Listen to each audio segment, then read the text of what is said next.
Chapter 1262. I dote on you, so I can't just watch you marry a slut. Can you understand Auntie's good intentions? Besides, this woman wants to use the child to blackmail you. He. Dream on. I'll put it this way, Mui Chen's child will be acknowledged by the muse. However, we won't acknowledge Yun Shishir's son.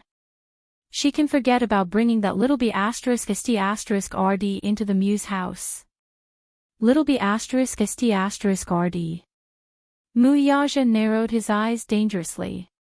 Mu Shumin was startled. She was well aware that she had been too agitated.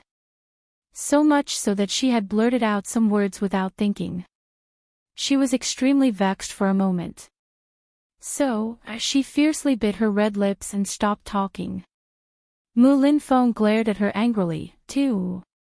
She called Yun Tianyu a little b***st road. Was she not insulting the Mu family? No matter how useless Yun Tianyu was, the blood of the Mu family still flowed in his veins. Mu Yaja smiled and retorted coldly, "What's wrong, Auntie? I'm the one marrying her. It's not up to you to worry about my woman, is it? How is it not up to me to worry?" Mu Shumin's tone turned sharp when she saw the sarcasm in his words. Yaja, oh, Yaja, I think you're getting more and more. How dare you say such disgraceful words? Are you blind? You don't want a good woman, but you want a shady woman. You can afford to lose face, but the muse can't. It's fine if you don't do something stupid, but you implicate the rest of the family. They can't even raise their heads after you. Dixing CEO is actually marrying a showbiz actress as his wife. Just thinking about it makes me blush. As Mu Shumin spoke, she sneered and said, "Moreover, why don't you think about your current status? Yes, you're the strongest candidate for the Mu family's head, but I hope you're clear that you're just a candidate and have yet to ascend to the position of the family head. Don't lose your position because of a woman. The loss outweighs the gain." That's right, Yaja. Don't let your emotions get the better of you. You're being too impulsive. Mu Yaja raised his eyebrows slightly. Don't tell me that since I'm the head of the family, I have the final say in this marriage. We'll talk about it when you become the patriarch. Mu Shumin sneered coldly. Out of the corner of his eye, he caught a glimpse of Mu Yaja's subtle movements. He clasped his hands together. His left index finger and thumb were rubbing something carefully. Mu Yaja opened his eyes, his aura intimidating. Mu Shumin suddenly widened his eyes and looked over. She suddenly noticed the ruby ring he wore on his right thumb. Inside the ruby ring is the Mu family's emblem. A dragon seal that pierced through the clouds and swallowed the heavens. That's the Mu family's family tattoo that has been passed down for generations. The possession of this ring means the possession of the Mu clan's supreme power. Only the head of the Mu Jia can have this ancient ring that has been passed down for hundreds of years. Mu Shumin's eyes suddenly widened. Mu Linfeng followed her astonished gaze and could not help but be shocked as well. When the crowd saw the ancient ring on his hand, their faces stiffened, and their eyes could not help but be filled with reverence. When did this happen? Mu Shumin could not even speak coherently. Mu Yaja did not even raise his eyebrows and remained silent. Chapter 1263. From today onwards, he would officially become the head of the Mu family. Mu Linfeng was also shocked speechless. Mu Yaja's lips curled into a mocking smile. As you can see, I'm now the head of the household and the most powerful person in the Mu family. I don't want to hear anyone say otherwise about who I'm marrying. Everyone fell into a strange silence. No one dared to speak. Although Mu Shumin could not suppress his anger, he did not know what to say. Mu Linfeng said gloomily, "Let me ask you again. Do you really want to marry that woman? Must you marry her?" "Second uncle, I've already made my stance clear. No matter how much you ask, it's useless. Muyaja raised his chin arrogantly. His attitude was arrogant and insufferably arrogant. Second brother, pay attention to your words. Is this the attitude you should have when speaking to your second uncle? How can marriage be a trifling matter? I'm also considering this from your perspective. It's fine if you don't appreciate my kindness, but you're still acting so overbearing. Mu Yenqing spoke up from the side. Muyaja swept a cold glance over. His eyes were sharp and contained a sharp warning. You have no right to criticize my decisions. Who are you to talk to me like that? Mu Yenqing immediately shut his mouth. His face alternated between green and white in embarrassment. As a side branch, it was indeed inappropriate for him to butt in. Although he was only a year younger than Muyaja, there was a huge disparity in their status. He was jealous, but more than that, he was unconvinced. Mu Yenqing was also young and impetuous. In his heart, he was not much worse than Muyaja.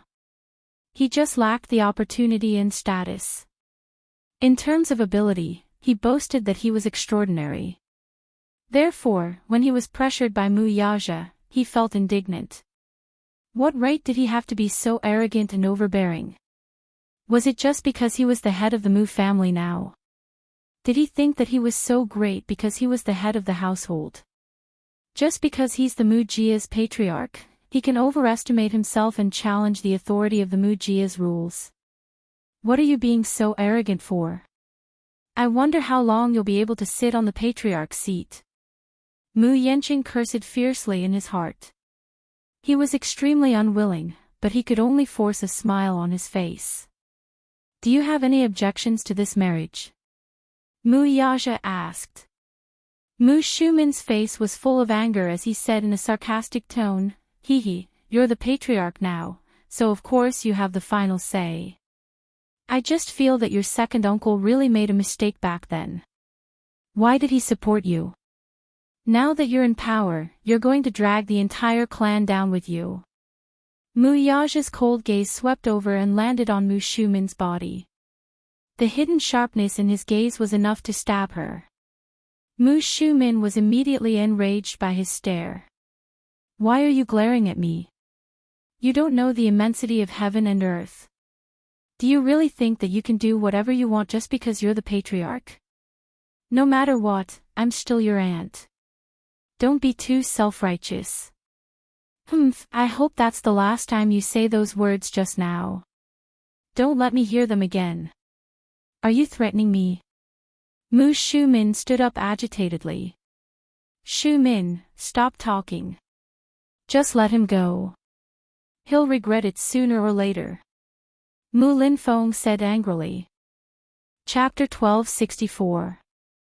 Sometimes, he lamented the fact that he had so many family members despite the size of the Mu family. The same blood flowed in their bodies as he did.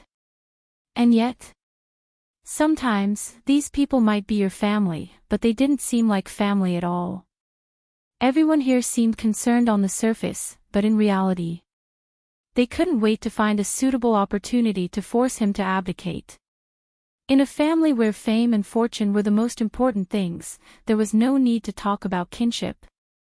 Since they didn't give him any face, it was ridiculous to expect him to care about kinship. Muyaja said coldly, "Second uncle, I've never regretted my decisions. I thought you knew me well enough." Mu Linfeng scoffed. He was clearly so angry that he could not speak. Mu Shumin said from the side, "Then what about the upcoming board meeting? Are you really going to transfer your shares to your fourth uncle? As long as second uncle promises me one thing, I'll cancel the shareholders' meeting." "What is it?" Muyaja's voice deepened. "Keep your subordinates in check. Since when can an outsider order the people in the capital military district around as he pleases?" Mu Linfeng's heart skipped a beat as he exchanged glances with his nephew. He understood that his nephew had seen through his intentions. Immediately, he sneered and nodded. "Good. I promise you. Then, I still have something to do, so I'll take my leave first." Cancel the shareholders' meeting, and I'll leave fourth uncle's matter to you, second uncle. I don't want things to escalate to the point where I have to resort to my own means to deal with it. Muyaja stood up and walked to the door. Suddenly, he stopped and turned around slowly. However, I still have something to warn you all. He turned around and swept his gaze across the crowd as he enunciated each and every word clearly. If anyone dares to lay a finger on them under my nose, don't blame me for being rude. With that, he strode away without looking back. After the door was slammed shut, Mu Shumin was so angry that he trembled all over. He stood up agitatedly and pointed in the direction Mu Yaja left, his face red with anger. Mu Linfeng sat at the side in silence. Mu Yaja, on the other hand, had thoroughly disappointed him. This brat, it seems that after becoming the Mu Jia's patriarch, he doesn't know the immensity of heaven and earth. His wings have hardened and he has the ability to fly. A few senior people sat at the side with cold faces, causing the temperature in the huge office to drop to the extreme in an instant. Mu Yanqing was so angry that his face turned white. After being humiliated by Mu Yaja just now, it was hard for him to vent his anger. He turned to accuse Mu Linfeng. Second uncle, I don't mean to say anything bad about him, but this brat is too disrespectful. That's right. Yaja's performance today was truly chilling. Previously, because second brother had promoted him, I had always thought highly of him. Why is it that now, her temperament is quite unreasonable? This woman is really a scourge if we leave her alive. Second uncle, look, some time ago, he actually went to the Song family to seek revenge for this woman. Now that the Song family is here to complain, where is the Mu family's face? Sighed, that woman really has some tricks up her sleeves. I don't know what she's capable of, but she's actually leading him by the nose. What a scourge. Chapter 1265. What should we do now? Don't tell me we're really going to let Yaja marry that woman. That's one more thing to do. The Mu family has always been in favor of marriage between families of equal social status. That woman isn't of equal social status, and she's not even chaste. Is she even worthy? Mu Shumin snorted at his uncle. Second brother, what do you say? Are you really going to watch him fool around and not do anything about it? What can I do? I've already said and tried to stop him, but he just won't listen. What's the use of that? I admit that Yaja has been in the Mu group for so many years, and he has indeed contributed a lot to the company's development. However, that doesn't mean that he can do whatever he wants just because he has achieved so much. Mu Linfeng muttered, that lad's achievements are immeasurable, and I'm very satisfied with him. For him to be able to sit on the patriarch's seat, he deserved it. The only thing that displeases me is that he's too stubborn, just like his father. I've always thought that he's a cold person who knows his limits in everything he does. I just didn't expect him to lose his sense of direction after falling in love. That woman seems to be someone who can't be underestimated. To be able to charm that lad to such an extent, he. Mu Linfeng sneered. Young man, it's not good to be too arrogant. You'll eventually lose out in the vanity field. Yaja is arrogant by nature. He's a little too arrogant. Mu Linfeng interrupted these people's condemnation. However, that lad's capability is obvious to all. Who doesn't make mistakes in their life? Who can pat their chest and say that they've never made a mistake in their life?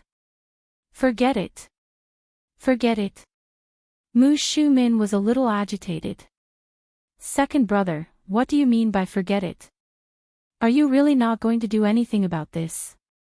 Now's not the time. Yun Shishir, that woman, must not be left alive. I'll deal with her sooner or later, but now's not the time. What do you mean? Everyone was confused. Mu Linfeng said casually, since he insists on marrying her, we can only smooth things over. After a while, I'll arrange a clean identity for her so that people won't laugh at the Mu family. This was the only thing he could do. Mu Shumin was so angry that his blood boiled. Clearly, he could not accept Mu Linfeng's decision. I don't agree. Shumin, listen to me. Mu Linfeng's tone was unyielding. Mu Shumin had no choice but to swallow his protest and remain silent. Mu Yanqing said from the side, second uncle, sometimes you're really biased. How is second brother better than me? If you had supported me in the past, I would have obeyed your orders, no matter how big or small, like an imperial edict. I wouldn't have disobeyed you in the slightest. Look at him now, he's actually giving you face. How infuriating. Anger flashed across Mu Linfeng's face as he coldly rebuked, how dare you? It's not up to you to judge what I do. You still have the cheek to say that.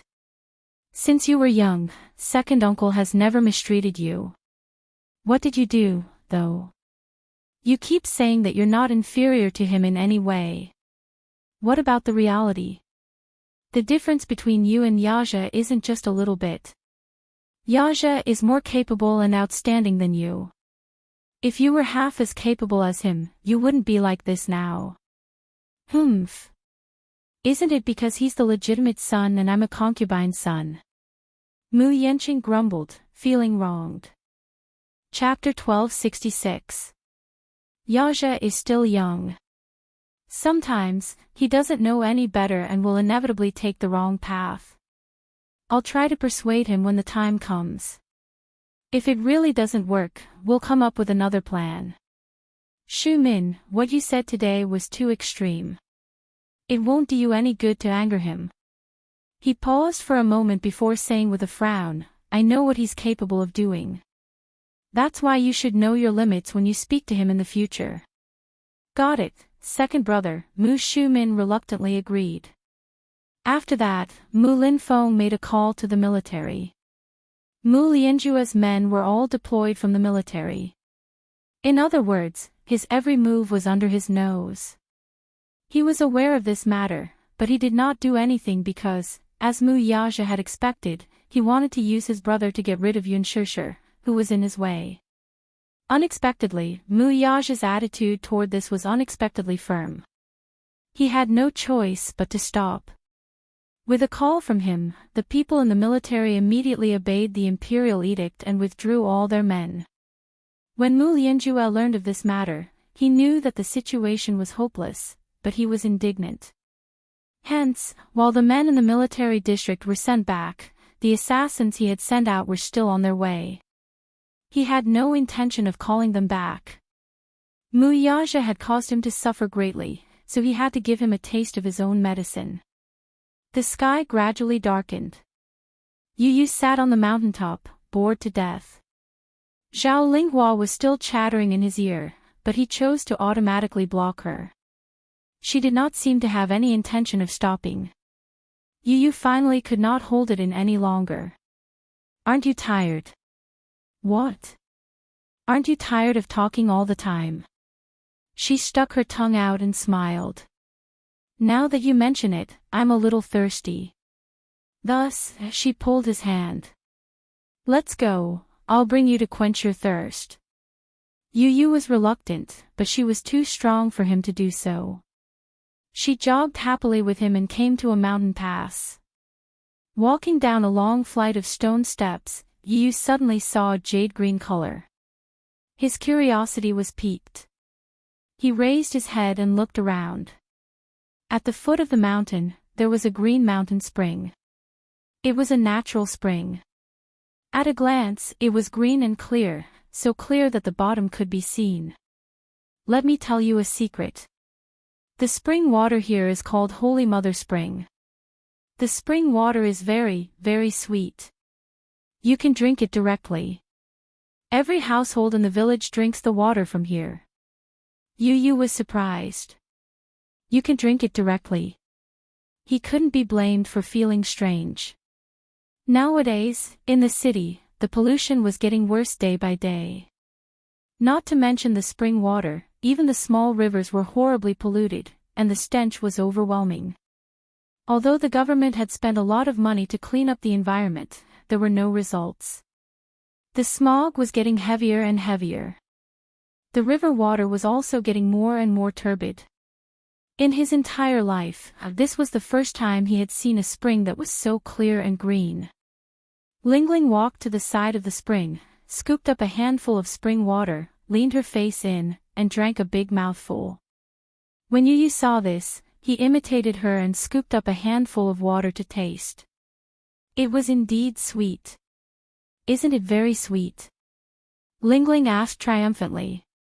Yu nodded and drank a few more mouthfuls. Apart from the sweetness, the spring water slid down his throat. That taste was very satisfying. Chapter 1267. Let's go. It's getting late, let's go back for dinner. Yu could not help sighing inwardly. Time was passing so slowly. He wished that tomorrow would arrive sooner so that he could contact his family and return home as soon as possible. It would be great if he could grow a pair of wings. He could then fly back to his mommy's side. As he lamented, Yu and Lingling returned to the Zhao family's house. Dinner was ready. Yu glanced at the table.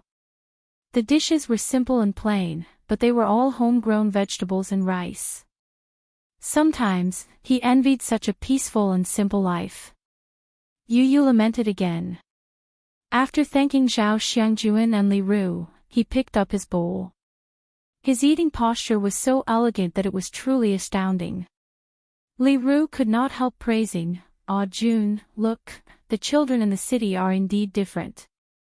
Look at his eating posture, he's just like a young master, so elegant and polite." With that, she did not forget to admonish Lingling and Daodu. "Look at you too, you should learn more from him." Lingling stuck out her tongue indignantly and buried her head in eating. After finishing his meal, Yu put down his bowl and chopsticks and thanked them again. "Thank you, Uncle and Auntie, for preparing such a delicious dinner for me. I'll remember your kindness when I get home." "Hey, child, why are you being so polite?" Li Ru's heart was filled with sweetness when she heard this. Yun Tianyu was serious about this, though. His mommy had taught him since he was young that he should remember the kindness of a drop of water. When he got home, he would think of a way to repay this family handsomely.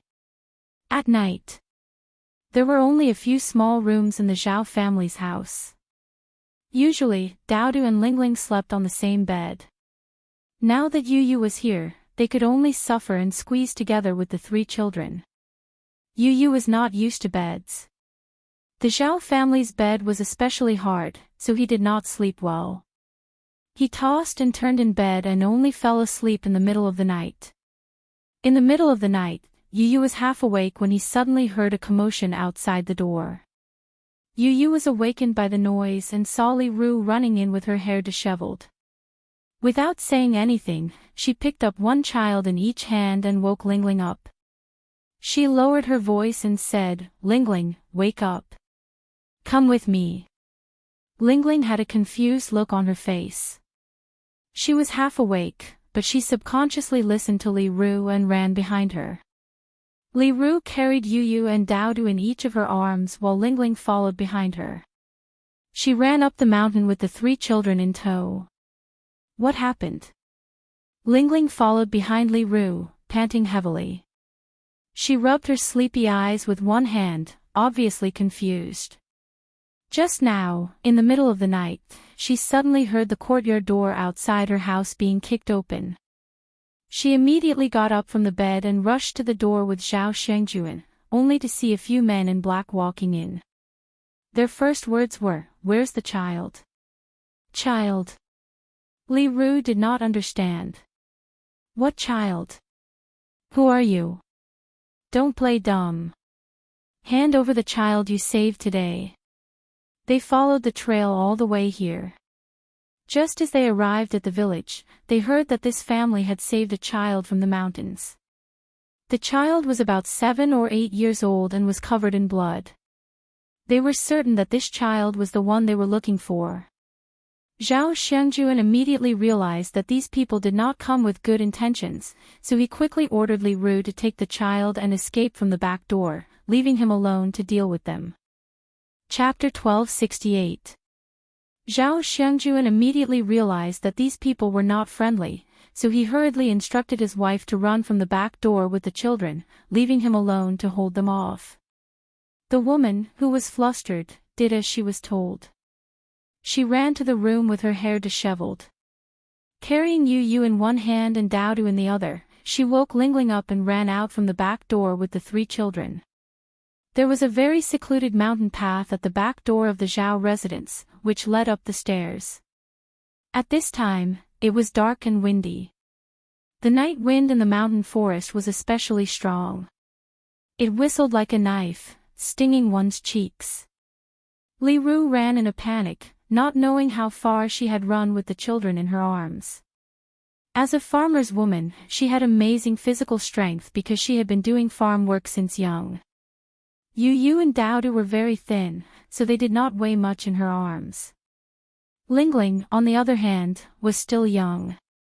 After running a few miles on the mountain path behind her, she staggered and became a little unsteady. "Ah Ma! Ah Ma, what's wrong? What happened?" Lingling shouted in panic as she ran behind her.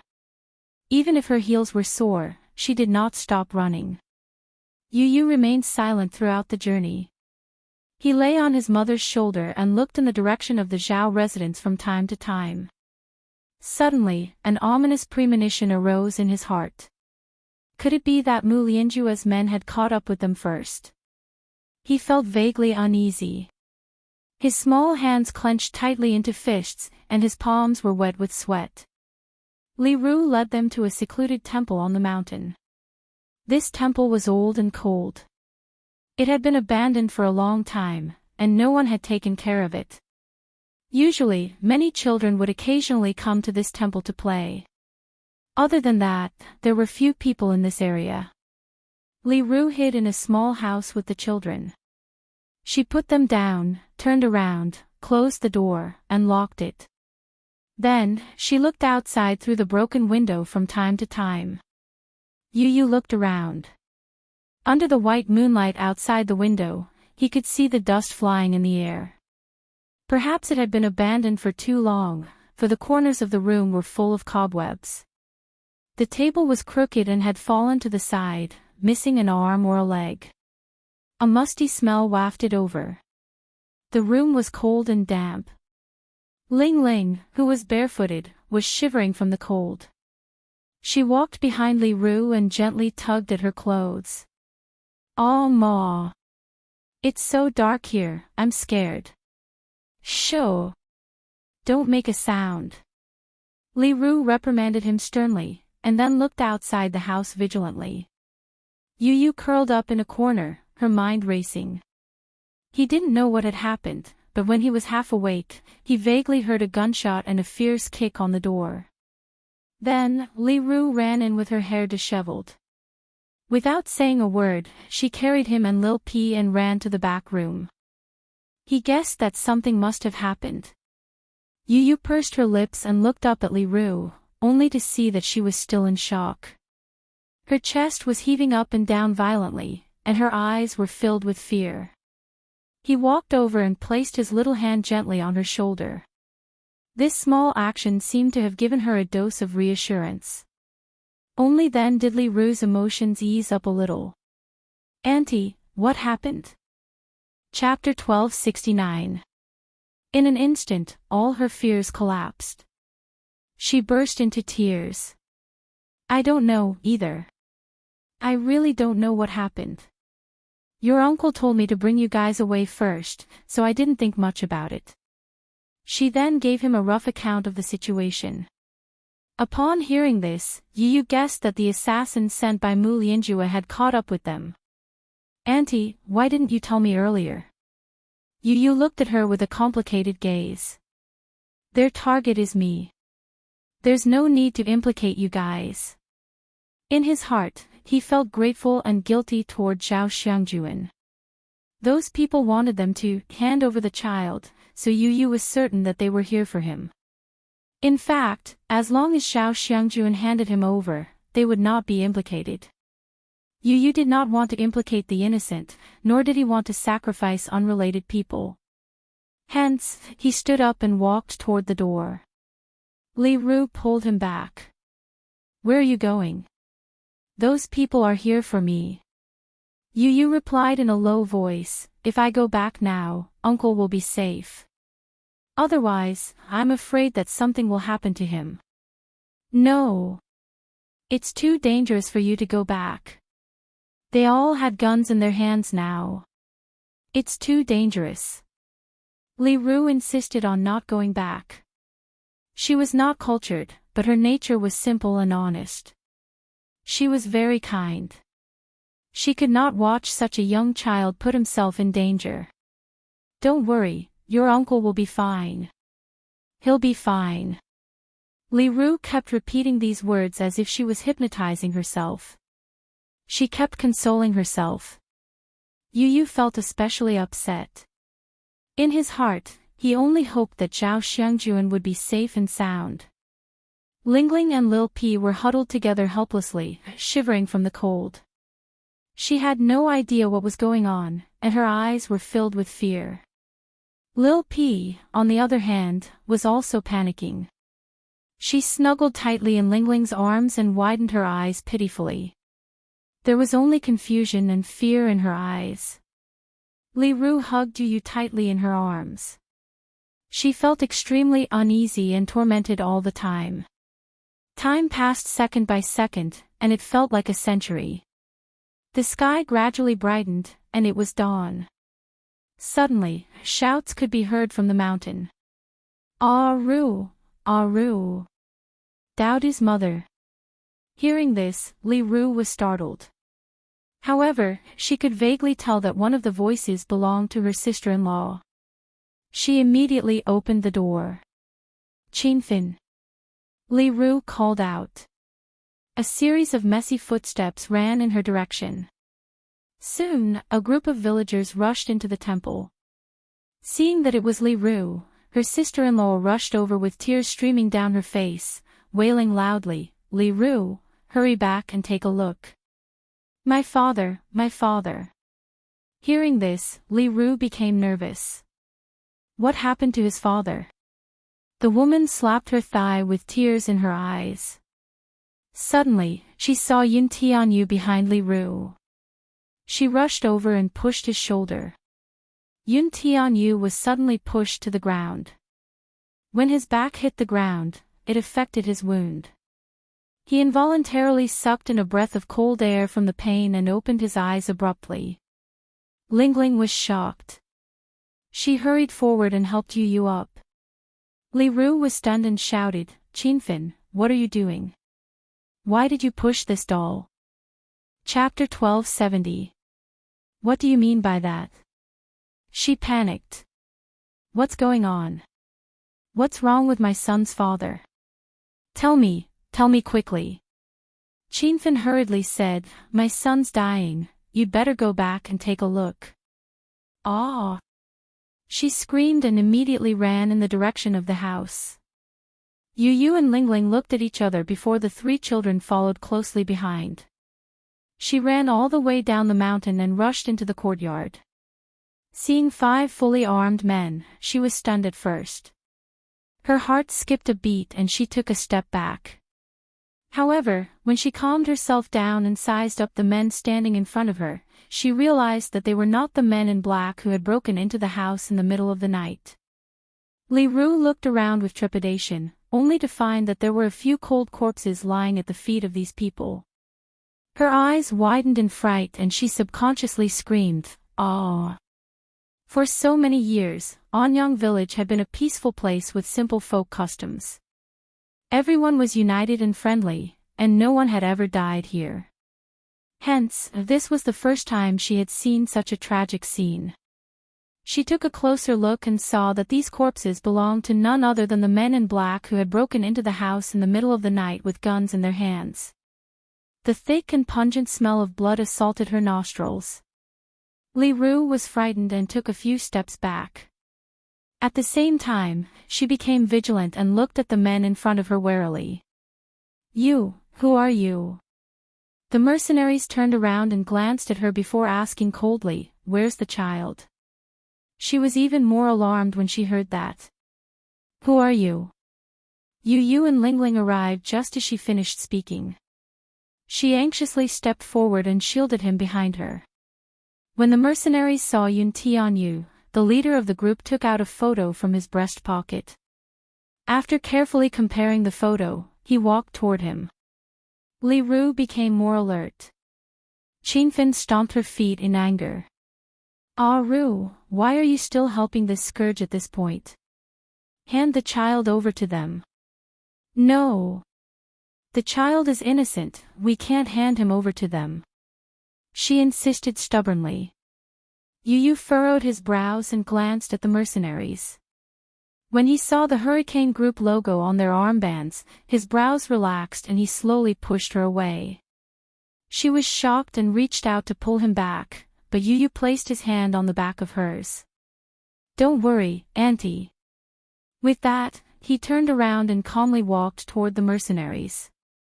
Just when everyone thought that these mercenaries would take the children away in a rough manner, the moment they saw Yun Tianyu standing in front of them, the burly men immediately got down on one knee. "Director Yun. We're here to receive you." After they finished speaking, they all lowered their heads, and a respectful expression appeared on their cold faces. This scene caused everyone to be shocked. Did they hear it? These men actually addressed a 7- or 8-year-old child. In their impression, this was a name on Yun. Everyone was baffled and found it hard to digest this fact. Yu glanced at them and asked in a low voice, "What exactly happened?" Chapter 1271. It turned out that, as Vermilion Bird's subordinates, they were sent as the vanguard to search for his whereabouts. They followed his trail all the way here, but they did not expect to be beaten to it by Mu Lianjue's assassins. By the time they arrived, Mu Lianjue's men had already shot and injured Zhao Xiangjuan. The two sides met and exchanged gunfire. Vermilion Bird's vanguard was of superior quality and killed Mu Lianjue's men in less than 10 seconds. At this time, Zhao Xiangjuan was already on the verge of death. He only had one last breath left. They observed for a while and found that the man's thigh was hit by a bullet, but it was not fatal. What was fatal was the bullet that hit his lung. They had experienced too many casualties in their lives. After checking his injury and performing emergency treatment, they found that the bullet had penetrated the man's lung artery. Generally speaking, a bullet in the lung was the cruelest. A person would suffer massive bleeding from a bullet in the lung, resulting in pneumothorax. They would fall into a coma or even go into shock due to breathing difficulties. 2 to 3 hours later, they would die from respiratory failure due to the massive bleeding in the lung. There was no hope. This place was so backward that there was no way to treat such a wound. Yu asked, "Where is he?" "Where is he?" "In the house." As soon as she said that, she ran into the house like a madwoman. However, just as she stepped into the house, she vaguely heard a man's heavy breathing coming from the room. Lingling followed behind her. The mother-daughter pair rushed into the room, only to be stunned when they saw Zhao Xiangjuan lying on the bed and convulsing all over. They were stunned for a few seconds. Then, she let out a sorrowful scream. Her legs went weak as she stumbled to the bedside. "Ah June. Ah June, what's wrong with you?" "Father." Lingling pounced on him as well. She held the man's face in her hands, only to see that his eyes were rolled back and blood was foaming at the corner of his mouth while his breathing was rapid. He seemed to be dying. This realization was undoubtedly the end of the world for her. She felt as if she was about to be drowned out by an overwhelming fear. It was as if the sky was about to collapse. Zhao Linghua didn't know what had happened. She didn't know why Zhao Xiangjuan was injured, but seeing him constantly coughing up blood, she knew that this was a bad sign. She was so scared that she opened her mouth and began to cry. Father! Father, what's wrong with you? Father! Amid Lingling sorrowful cries, Li Ru's body swayed. She almost blacked out and fainted. She held on to the bed, still unable to calm her emotions. She did not know any medical knowledge, but looking at Zhao Shengjuan's condition, she knew that it was over. He could not be saved. Li Ru's heart was filled with grief. She threw herself onto Zhao Shengjuan and burst into tears. Li Ru and Zhao Shengjuan had always been very loving. The two of them were introduced to each other by their families. Li Ru admired Zhao Shengjuan's honesty, and Zhao Shengjuan loved her very much. She had also imagined countless scenes of life and death, but she never thought that one day, she would lose him under such circumstances. The most painful thing in the world is the separation of life and death. Chapter 1272. Yu Yu and Lil P rushed into the house and smelled the pungent smell of blood. He walked to the bed and saw the blood on the man's lips. He was stunned. Li Ru was on the verge of breaking down. She hugged Zhao Shengjuan's shoulders tightly and cried. Lil P surrounded Zhao Shengjuan and their eyes were red. Yu Yu, who was standing at the side, could not bear it and instantly felt extremely guilty. Dowdy glanced at him all of a sudden. He took a step forward, clenched his fists, and punched Yu Yu's body. Give me back my father. Give him back to me, give him back to me. Lil P cried and punched him. He was so weak that it was pathetic. Yu Yu did not dodge. He was also very sad. Even he did not expect this to happen. How did this happen? Yu Yu mumbled in confusion. It's all your fault. It's all your fault.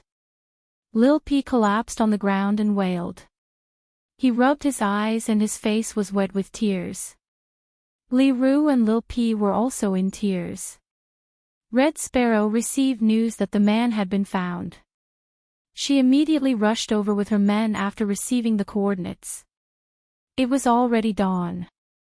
When Red Sparrow arrived, she saw that the Zhao family had already started to prepare for the funeral. People were coming in and out. Li Ru had to pull herself together and start to prepare for the funeral. Zhao Shengjuan had already passed away. Yu Yu sat at the door with a gloomy face. Red Sparrow raised her hand and gestured for her men to wait for her orders. She walked to Yu Yu and squatted down.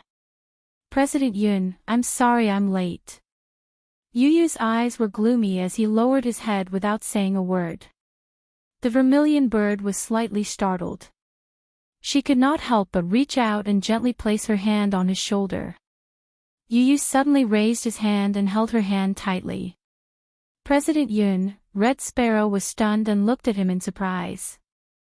Colonel Vermilion Bird, where have you been? Yu Yu gripped her fingers tightly and looked up with a cold expression. Her clear eyes showed no emotion. There was only coldness. Why can Mu Lianjua's men chase us here, but you can't? Yu Yu's voice was cold. He looked at her angrily and reprimanded, tell me the reason. The Vermilion Bird was stunned. Although this child was young, the aura he exuded was extremely oppressive and domineering.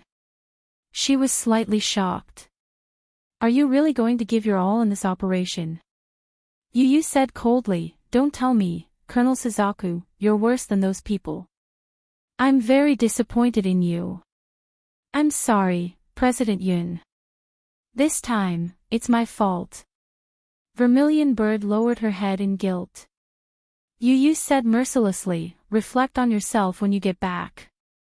Red Sparrow said firmly, yes. She carefully observed his expression and asked in a low voice, President Yun, I'll bring you back now. No. Yu Yu replied. Yu Yu sighed. I'll go back after attending the funeral. She replied, okay. The news reached the Mu family. Mu Yaja was relieved to know that they had found Yun Tianyo's whereabouts. He heard that the child was safe and only slightly injured. He would be staying there to recuperate for a few days. Once he recovered, Vermilion Bird and the rest would escort him back. Gong Jia had sent more men, and Luca and Njia were on their way. Chapter 1273. When Mu Yaja arrived with Yun Shishir, Xiao Yichen was lying on the bed. His face was pale and lifeless. The moment he woke up, he made a fuss about getting out of bed. It was only when he received news that Yu Yu's whereabouts had been found that he felt at ease. He obediently lay back on the bed and drank some porridge. The doctor said that the wounds on his body were only superficial and did not affect his muscles or bones. It was just that the wounds were infected and were not treated in time. As a result, they became inflamed and caused a high fever. Fortunately, Xiao Yichen's physical fitness was strong. After a night of rest, his fever quickly subsided. As for the reason why he fainted, it was because he had exhausted too much of his energy. He only recovered some of his vitality after taking a few bottles of nutrient fluids. The doctor could not help but marvel at this child's good physique. Yun Shishir walked into the ward and slowly walked to his bedside. She lowered her head and carefully sized up Mu Yichen's pale face. Mu Yichen heard movement and slowly opened his eyes. When he saw Yun Shishir, his cracked lips moved and two words escaped from his mouth. "Mommy," his eyes instantly reddened. When the mother and son met again, it felt like a lifetime had passed. They had been apart for a few days, but it felt like a century had passed. "Yichen." Yun Shishir gently hugged his shoulders with reddened eyes. She did not dare to use too much strength for fear of hurting his wounds. When she thought of how he had suffered so much because of her, her heart ached even more. She was so sad that tears fell from her eyes. "I'm sorry. Yichen, I'm sorry." Xiao Yichen tried his best to open his eyes wider. He lifted his heavy hands and hugged her shoulders. "Mommy, I'm back." Yun Shishir hugged him a little tighter and choked out, "Xiao Yichen, Mommy missed you so much." Little Yichen's expression changed a little as his eyes reddened all of a sudden. He could not hold back the tears that he had been desperately trying to hold back, and they gushed out of his eyes. He hugged her even tighter and rested his head on her neck. He said sadly, "Mommy, Xiao Yichen missed you too." Mu Yaja slowly walked to the bedside and sat on his side. He wrapped his long arms around the mother and son and pulled them into his embrace. The three of them hugged each other tightly. For the first time in his life, Mu Yichen had the urge to cry. He had never felt this way before. The warmth that was injected into his heart flowed along with his blood, causing his originally cold limbs to gradually warm up. Xiao Yichen suddenly raised his head and smiled at Mu Yaja. "Daddy, Xiao Yichen listened to me and protected Mommy and little brother well." Mu Yaja looked at the little fellow with a complicated expression. He looked at his pale face. He did not know what the two children had gone through along the way. Even Xiao Yichen, who had always been strong, was exhausted. For a moment, he had mixed feelings. Relief, pity, guilt, and self-blame, all of them welled up. Looking at Xiao Yichen's proud little face, Mu Yaja could not help but laugh. This little fellow. He did not disappoint him. At such a young age, he already had such great responsibilities. Therefore, he was not stingy with his praise. "Xiao Yichen, you did well." When Xiao Yichen heard this, he could not help but smile in surprise, revealing his neat, snow-white teeth. Chapter 1274. Daddy rarely praised him. No matter what he did, he rarely received Daddy's approval and praise. This was just a few pieces, but it was undoubtedly the highest praise for him. Xiao Yichen was greatly encouraged. "What do you think?" Mu Yaja's eyes flashed with a smile, but his gaze was full of admiration and approval. Mu Yichen's face couldn't help but turn slightly red. To him, Muyaja's praise was the highest praise for him. In his heart, he felt a little bit of a sense of accomplishment because he received Muyaja's approval. Daddy, this is what I should be doing. Protecting mommy is also my responsibility, isn't it? He licked his dry lips and suddenly smiled as he said that. Muyaja couldn't help but reach out and ruffle his hair lovingly.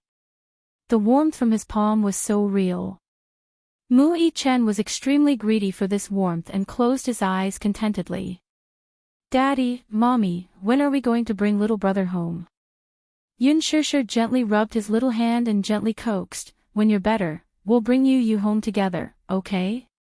Mu-I-chen immediately said, I'm already better, there's no problem. I can get out of bed and walk around. Yun Shishir didn't know whether to laugh or cry. She reached out and scratched his upturned nose bridge with her finger. She rebuked, little idiot, you're so badly injured. You should rest in bed for a few more days, okay? Mommy will accompany you. Mu-I-chen was a little happy. When he heard that Yun Shishir wanted to accompany him, his face couldn't help but turn red. He was a little shy. At the same time, it was a dreamlike surprise. Growing up, he didn't lack for anything. Basically, no matter what he wanted, he could have it all with just a word. As the future successor of the Mu family, he was born with a golden spoon in his mouth. Since then, he had been doted on by everyone. Everyone in the Mu family revolved around him. Naturally, he didn't lack anything. If he had to say what he lacked, the only thing he lacked was companionship.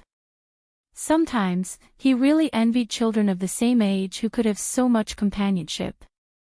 When he first entered kindergarten, Mu-I-chen had to admit how jealous he was when he saw the children running towards their parents who had been waiting outside the school for a long time and throwing themselves into their arms. Every time this happened, he would imagine when he would be able to see his daddy and mommy standing together at the school gate, patiently waiting for him.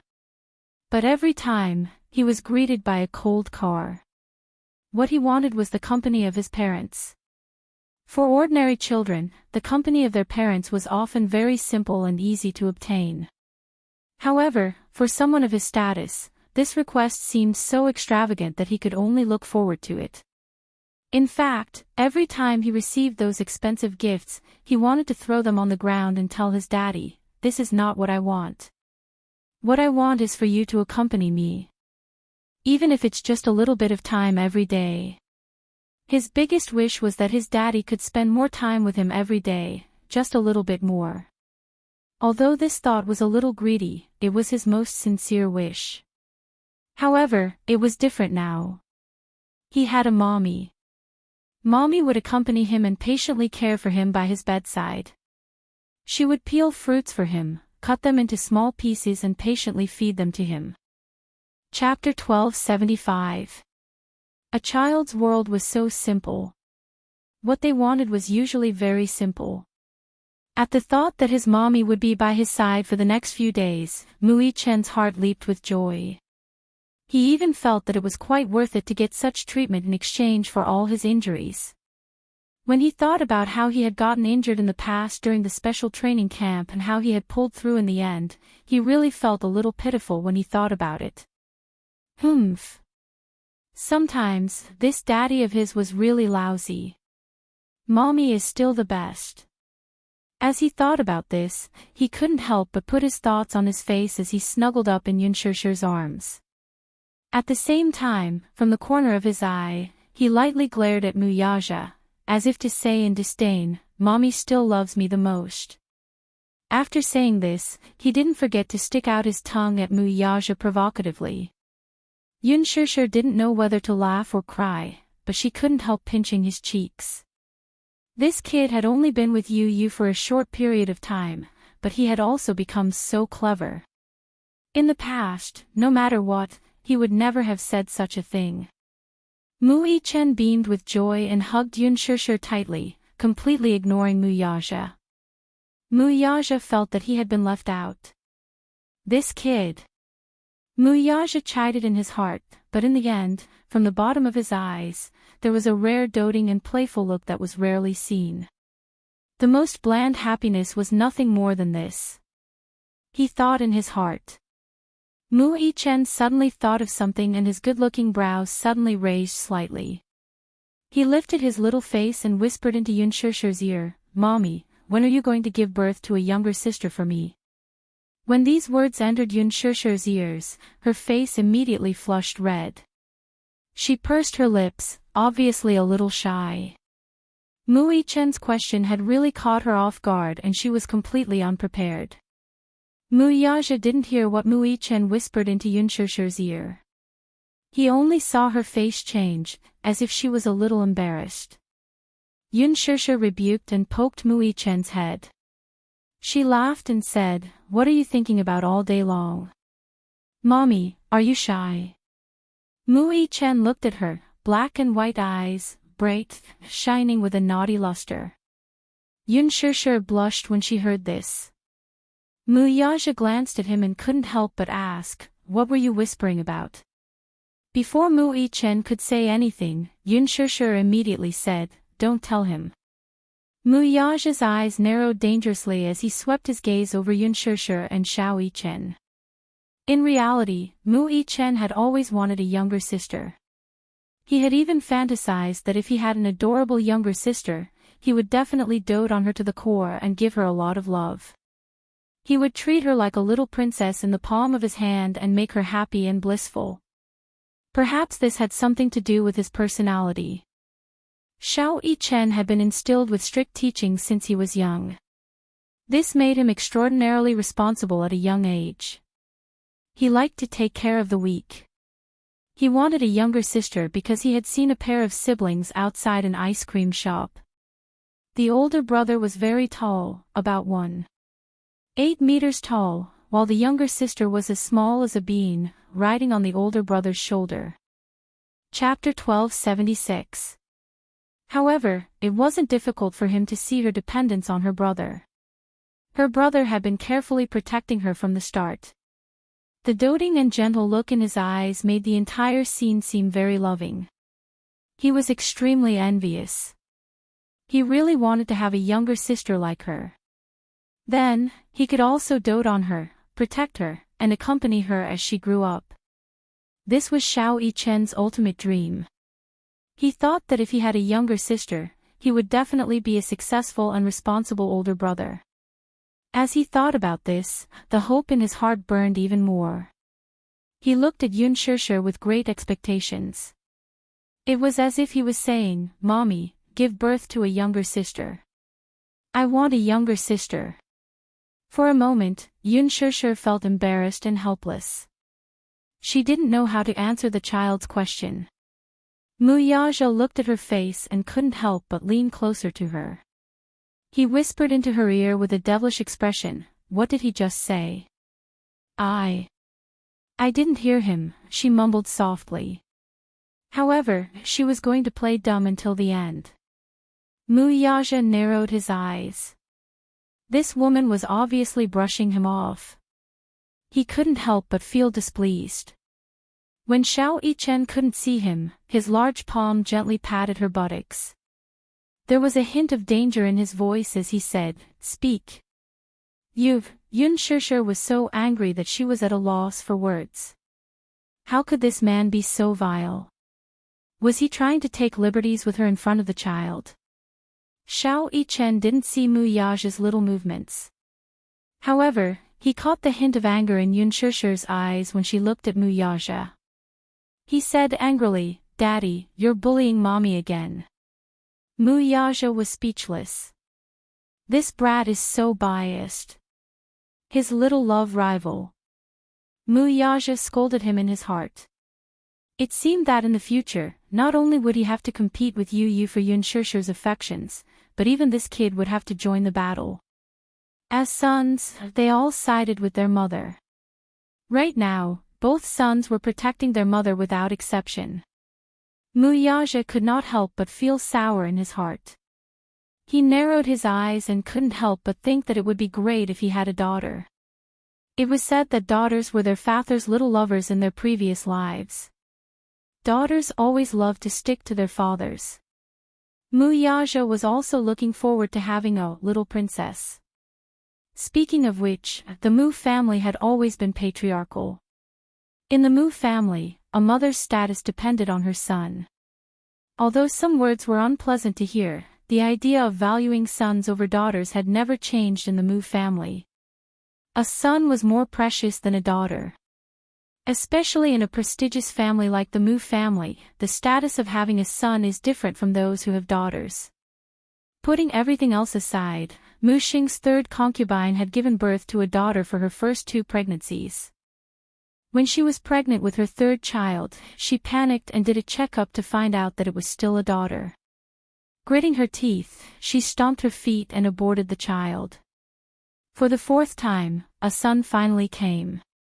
Only then did he heave a sigh of relief. Although it was ironic, this was a common phenomenon among the noble families. Take the Song family, for example. Back then, Jiang Qiming was able to join the Song family not only because of her maternal family's influence, but also because of Jiang Yishan. After Jiang Yishan married into the Mu family, the Jiang family received a lot of favors from the Mu family, and their status in the capital rose accordingly. After Jiang Qiming joined the Song family was dissatisfied with this daughter-in-law. Chapter 1277. In the end, Song Jinghua married Jiang Qiming.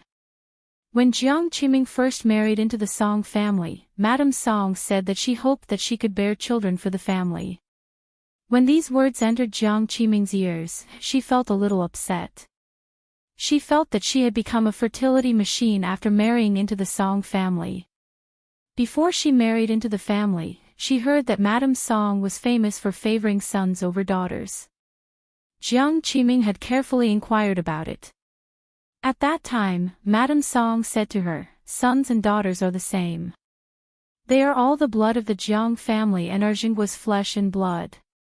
Even if you give birth to a daughter, I will still treat and love her as my precious darling." Jiang Qiming successfully got pregnant after a year of marriage with Song Jinghua. However, when the doctor told Madame Song that Jiang Qiming was pregnant with a girl, Madame Song's expression changed immediately. Jiang Qiming had secretly heard a conversation between Madame Song and Song Jinghua. Madame Song secretly blamed Jiang Qiming for not being able to bear a son and scolded her constantly. What was even more ridiculous was that Madame Song actually said at the end of this conversation, "Jinghua, Qiming's stomach is disappointing. If she can't bear a son for the 2nd time, you should take in another concubine. The Song family can't lose its roots. There are 3 ways to be unfilial, but having no descendants is the worst. Mom still hopes to carry a grandson." From then on, Madame Song's attitude toward Jiang Qiming changed a little. When the child was born, it turned out that it was a boy. It turned out that there was a mistake in the paternity test. When Madame Song saw that she had given birth to a son, she was surprised and overjoyed. Even her attitude toward Jiang Qiming changed a little.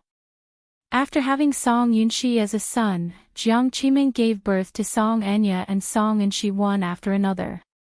In addition, Muyaja especially doted on Song Enya and Song Enshi, so the 2 sisters were so favored in the Song family. However, Muyaja did not have such old-fashioned thoughts. In his heart, he preferred daughters. When Song Enshi was just born, he carried her in his arms. The child was so small. Her wrinkled little face was red, and her 2 little hands were grabbing his fingers randomly. She held them in her mouth and nibbled on his fingers happily. When Song Enshi's eyebrows matured a little, she entered his eyes and received more love from him. Every time he held this squishy little ball in his arms, he would fantasize that he could also have a daughter like this. Small, soft, cute, beautiful, who liked to stick to him and play in his arms. Just thinking about it made him feel so happy. Unknowingly, this little princess complex is rooted in his heart. He always wanted a daughter, and sons as his thoughts. This was especially so when Yunshushu, with her son's protection, could not help lifting her chin and glancing at him smugly. In his eyes, it was obvious that she was flaunting. The idea of having a daughter became even more restless. "Was Song's," he told her. Two's families of all of this Song family. This sentence made Yunshushu's face look even more familiar. This father and son pair, she simply didn't know what to say. One of them said, "Give me a sister." The other said, "Let's have a daughter." The father and son were the same. How could they have a daughter just because they wanted one? How many people wanted to have a son but ended up with a daughter? Chapter 1278. So many people hoped for a daughter, but in the end, they gave birth to a son. Some things, the more one thought about it, the harder it was for them to come. Giving birth to a son or a daughter depended on fate. You couldn't just get what you wanted. Muyaja lowered his gaze and sized up Yunshushu's blushing face. He couldn't help but chuckle playfully and pecked her tender cheek. "Why? You don't want to?" Yunshushu said angrily, "Stop fooling around." When Mu Yichen saw the intimate scene between the two of them, he immediately covered his eyes shyly. However, at the same time, he didn't forget to open his fingers a little and peek through them. Muyaja snickered in his heart. This kid might look silly and adorable on the surface, but in reality, he could be very sly at times. The father and son looked at each other silently, their gazes secretly challenging each other. "Daddy, what were you whispering to Mommy just now?" Muyaja snorted coldly. His sexy lips opened and closed as he said, "It's a secret." Xiao Yichen was angry. He puffed up his cheeks and glared at him angrily. Yunshushu was amused by the confrontation between the father and son. What a pair of clowns.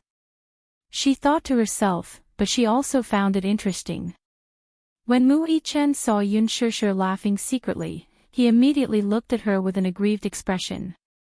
"Mommy, Daddy is bullying me." Yunshushu didn't know whether to laugh or cry. "Mommy, hug." Xiao Yichen looked like he was going to pounce into her embrace. However, Muyaja suddenly leaned forward and stood in between them. He took the opportunity to pull Yunshushu into his embrace. Xiao Yichen bumped into his hard back unexpectedly. He held his forehead in pain and looked up, only to see the provocation in Muyaja's eyes. "Yunshushu." Xiao Yichen looked resentful. "Daddy. Let go of my mommy. Mommy is mine. She's mine. It's mine. Mine." Xiao Yichen glared at him angrily. Muyaja was also unwilling to admit defeat. He held Yunshushu tightly in his arms, declaring his sovereignty to her. Yunshushu was completely speechless. What's going on? The father and son were actually fighting over her. Yunshushu couldn't help but feel confused. "All right, you two, stop fooling around." Yunshushu rebuked and reached out to pinch Muyaja's face. "And you, bullying Xiao Yichen, huh?" Muyaja grabbed her hand and pecked her fingertips. His eyes were full of love. "What's wrong? Do you feel bad?" As he spoke, he leaned close to her ear and bitterly said, "Biased." She seemed to be accusing her of being biased towards her son. Yunshushu was amused by the hidden bitterness in his eyes.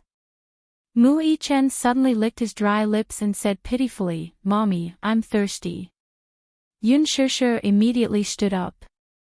"Mommy will get you some water." "Okay." Xiao Yichen nodded cutely and smiled brightly. She walked over to the cabinet and picked up the kettle.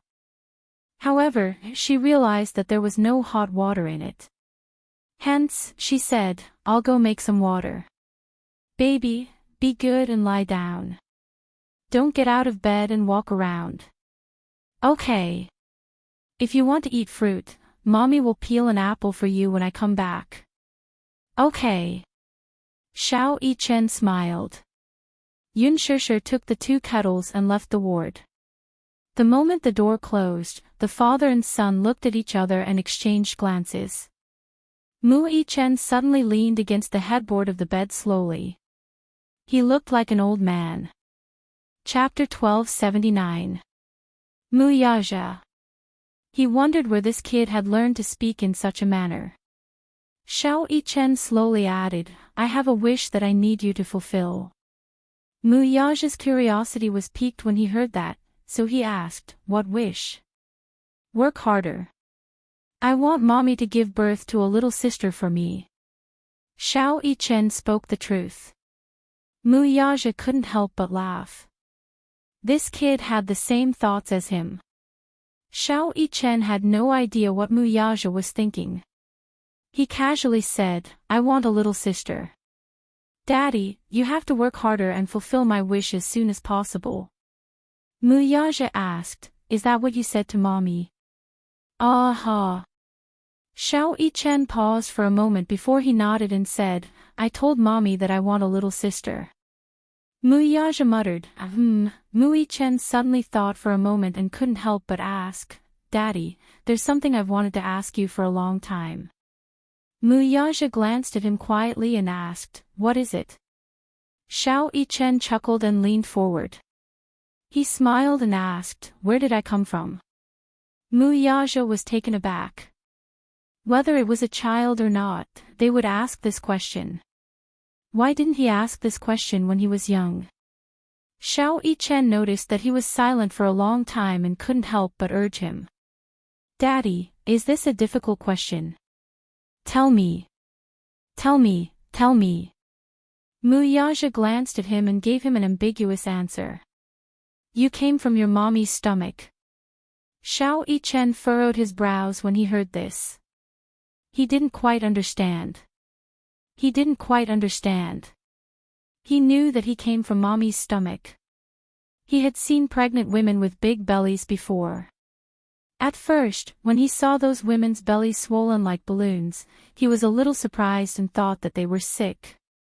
However, the teacher replied that the reason why those women's bellies were so big was because they were pregnant with babies. Xiao Yichen couldn't help but feel amazed. Therefore, he also understood that when he was young, his mommy's belly must have swollen like those women.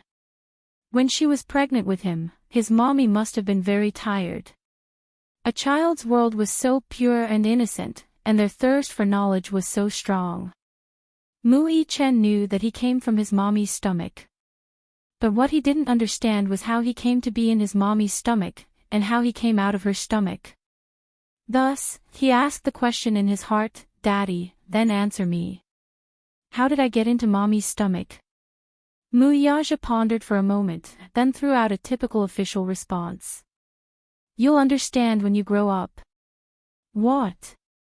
Xiao Yichen was very unhappy with this answer. He felt that it was perfunctory. Then, he straightened his back, arched his arms, and showed off the muscles on his arms. Daddy, I've already grown up. Look. Mu Yaja was once again speechless. Tell me, tell me. How did I get in? Xiao Yichen asked incessantly.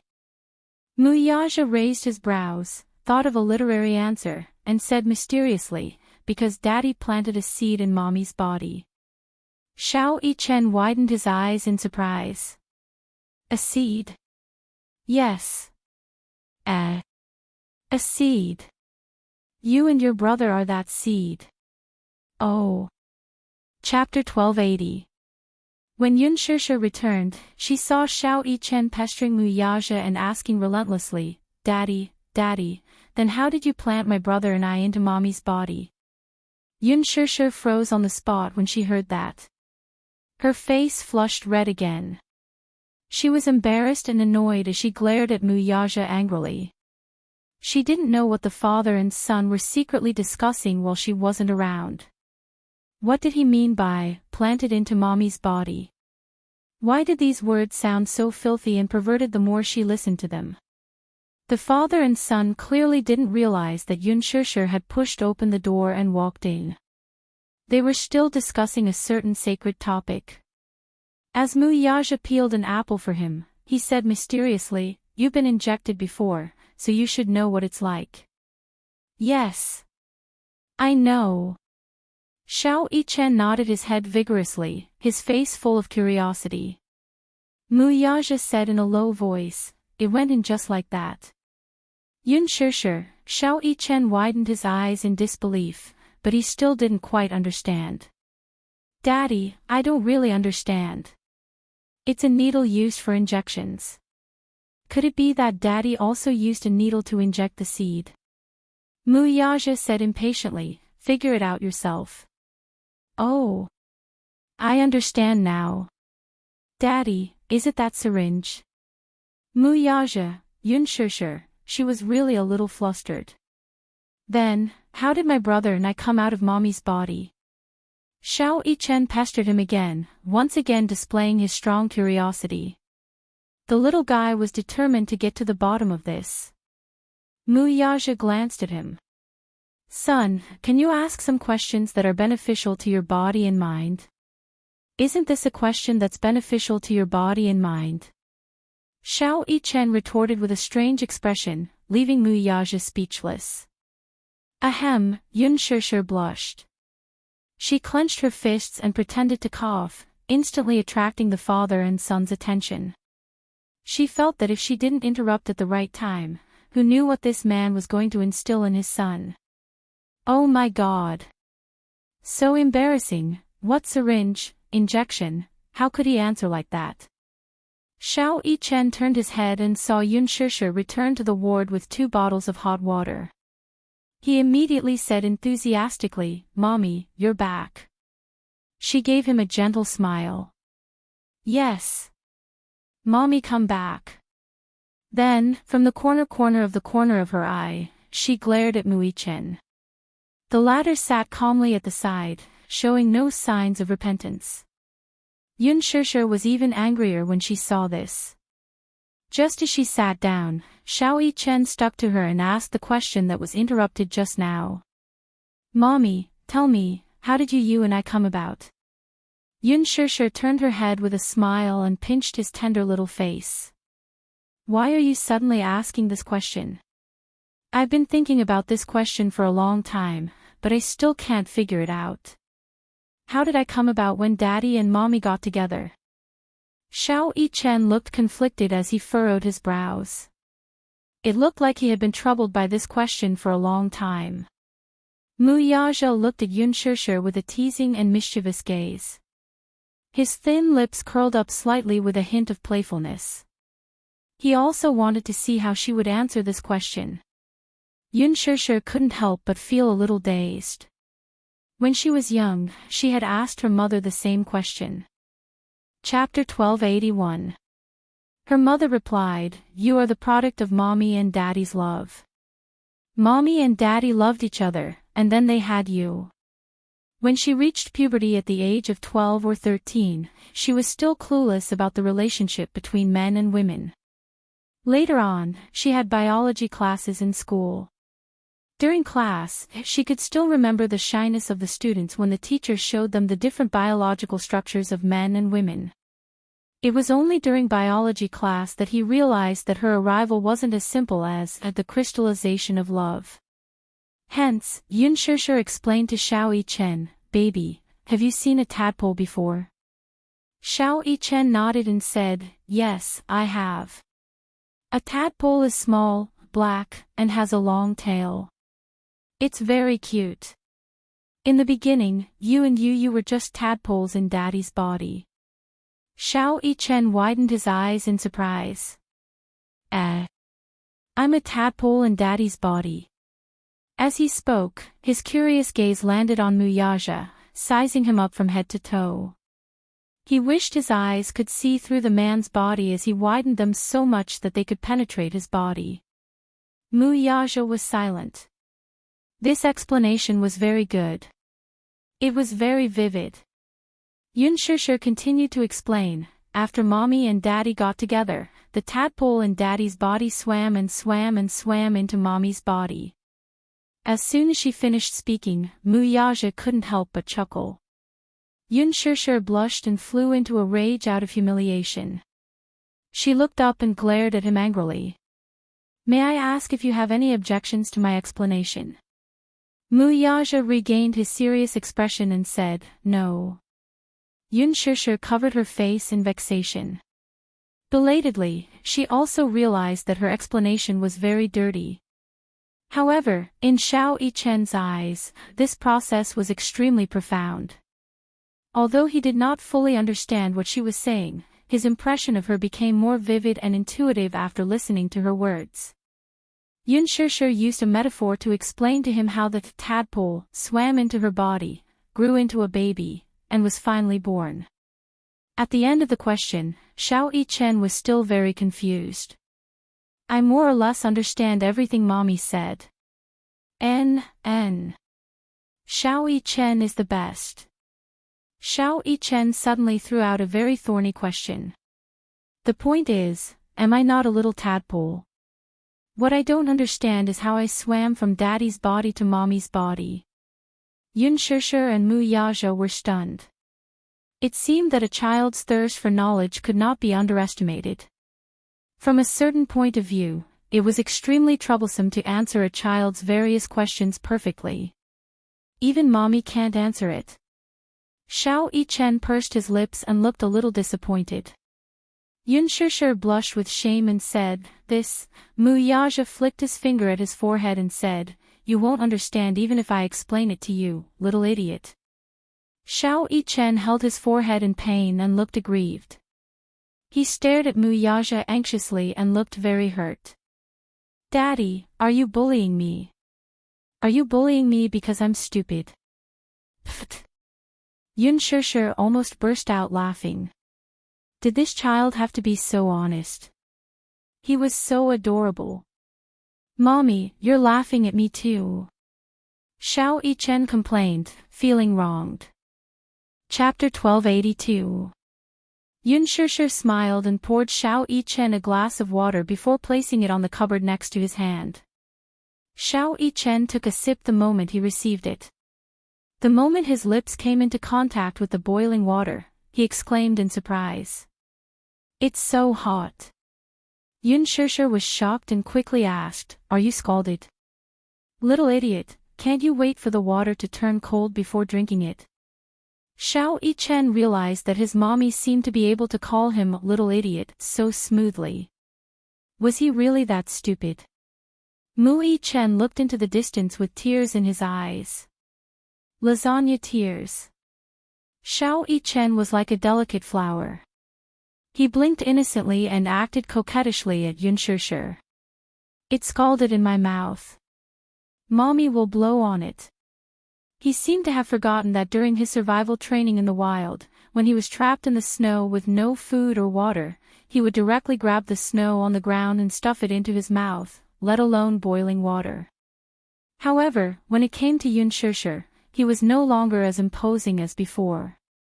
Instead, he was as soft as a delicate flower bud, making people want to love him tenderly. Yun Shishir immediately cupped his face in her hands and gently blew on the corner of his scalded lips. You're really scalded. Baby, does it hurt? Yun Shishir's heart ached. Muyaja chillingly said, he's not that delicate. When Xiao Yichen heard this, he felt even more wronged as he snuggled into Yun Shishir's arms. At the same time, he shot a provocative look at Muyaja. Muyaja was furious.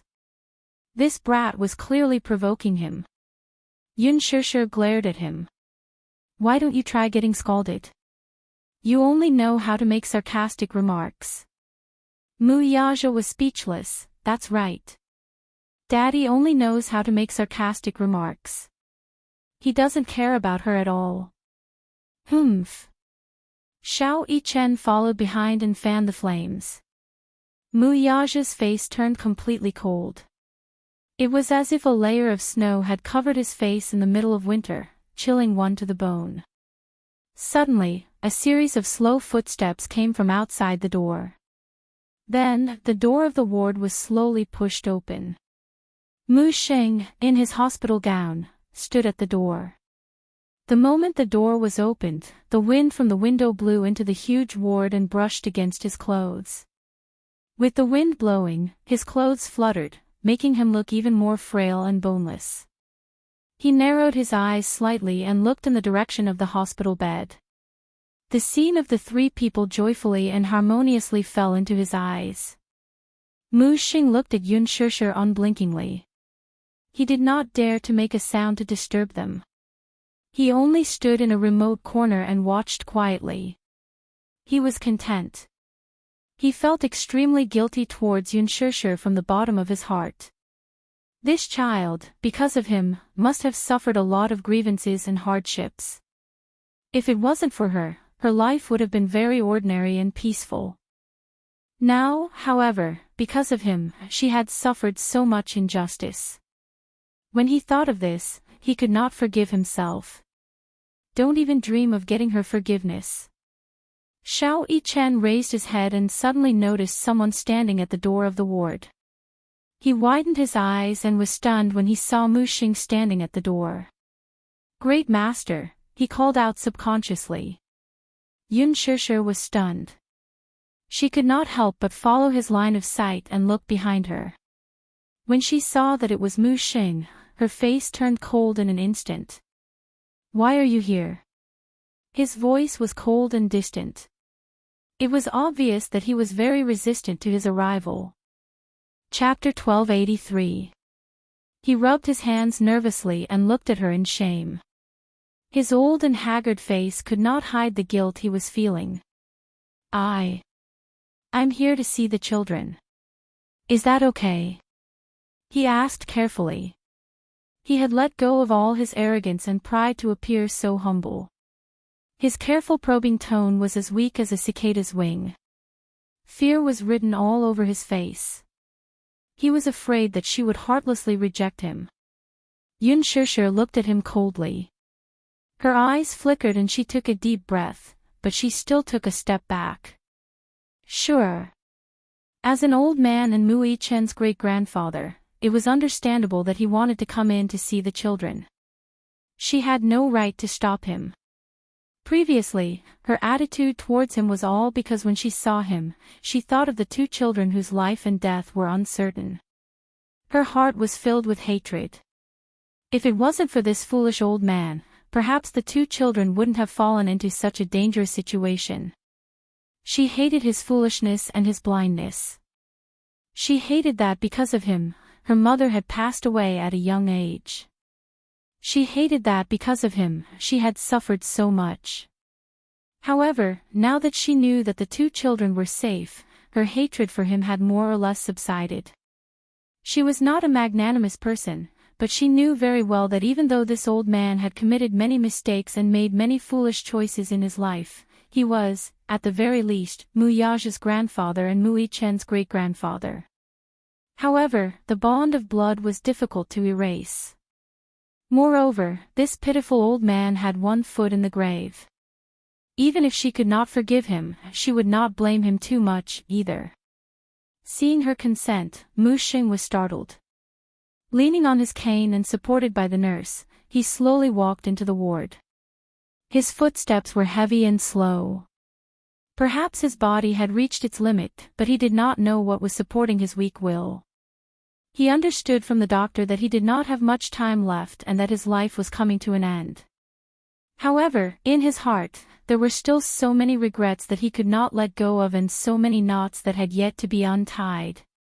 How could he close his eyes in peace? Therefore, when he knew that he didn't have much time left, he passed the position of the family head, which symbolized the highest authority, to Mu Yaja. He knew in his heart that he had done a lot of wrong to this grandson of his. With so much money, it would more or less make up for the mistakes he had made earlier. The nurse helped him sit down by the bed. Mu Xing raised his head and looked at Xiao Yichen with his cloudy eyes. He did not speak, but his eyes were filled with relief. Xiao Yichen, on the other hand, had complicated feelings for Mu Xing. His impression of the old man was that he was strict, stubborn, and even paranoid. Usually, he was serious in speech and manner, and his tone was stiff. When he looked at people, his eyes were as sharp as an eagle's, extremely piercing. Somehow, he felt that the old man was difficult to get close to. Hence, ever since they were young, he and Mu Xing were indeed a little distant. Even if Mu Xing wanted to get close to him, he would stay far away from him. Now, however, the little guy suddenly felt that this great-grandfather of his was quite pitiful. It was an indescribable feeling, especially when he saw the old man's eyes when he looked at Yunshushu. There was hope, guilt, self-blame, regret, heartache, and annoyance. Chapter 1284. Mu Xing's arrival caused the warm atmosphere in the ward to turn cold all of a sudden.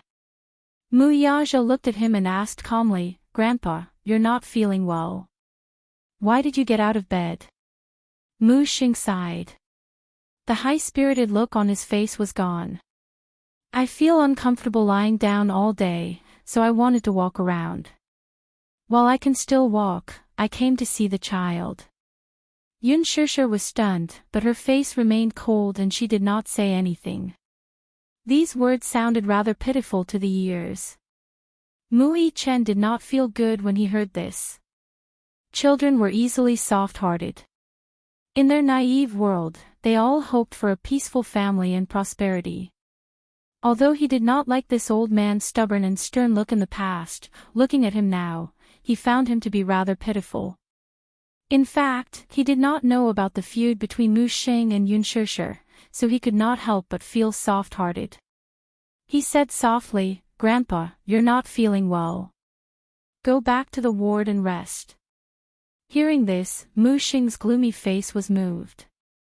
His heart was filled with warmth as he said sentimentally, "Xiao Yichen, I'm here to see you. You've suffered such a serious injury. My heart aches and I want to sit and accompany you." "Grandpa, my injuries don't hurt anymore." Xiao Yichen did not seem to mind. In fact, he was very good at enduring pain. If other children had his injuries, they would have cried and wailed, but he acted as if nothing had happened to him. After all, he had trained since he was young, and his willpower was extraordinarily tenacious. This was also the reason why Mu Yaja insisted on throwing him into the military camp for training when he was young. Boys should know how to endure hardships from a young age and train their willpower. Children nowadays were all spoiled and spoiled. They were too delicate.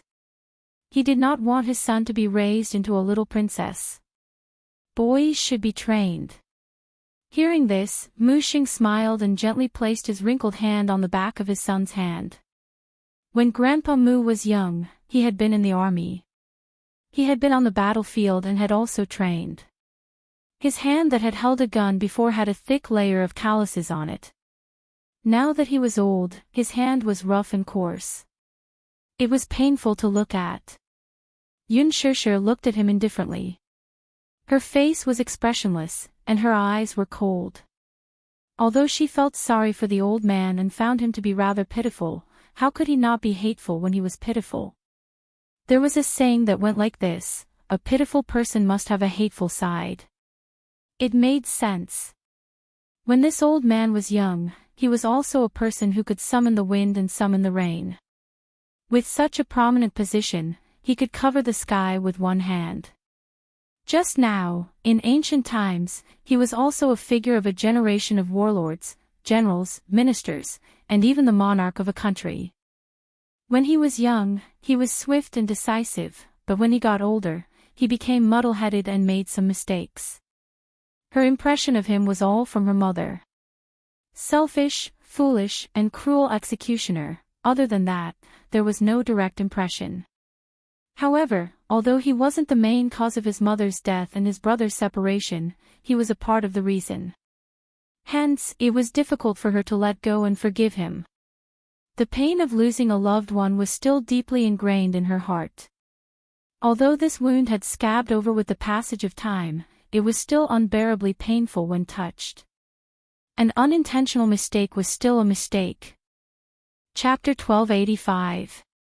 It did not mean that she could be forgiven just because it was unintentional. She was not magnanimous enough to forgive someone who had driven her mother to her death. Yun Shishir stood up abruptly and walked to the window. With her back facing the old man, she looked out the window. She did not want to see him even if it was just a glance.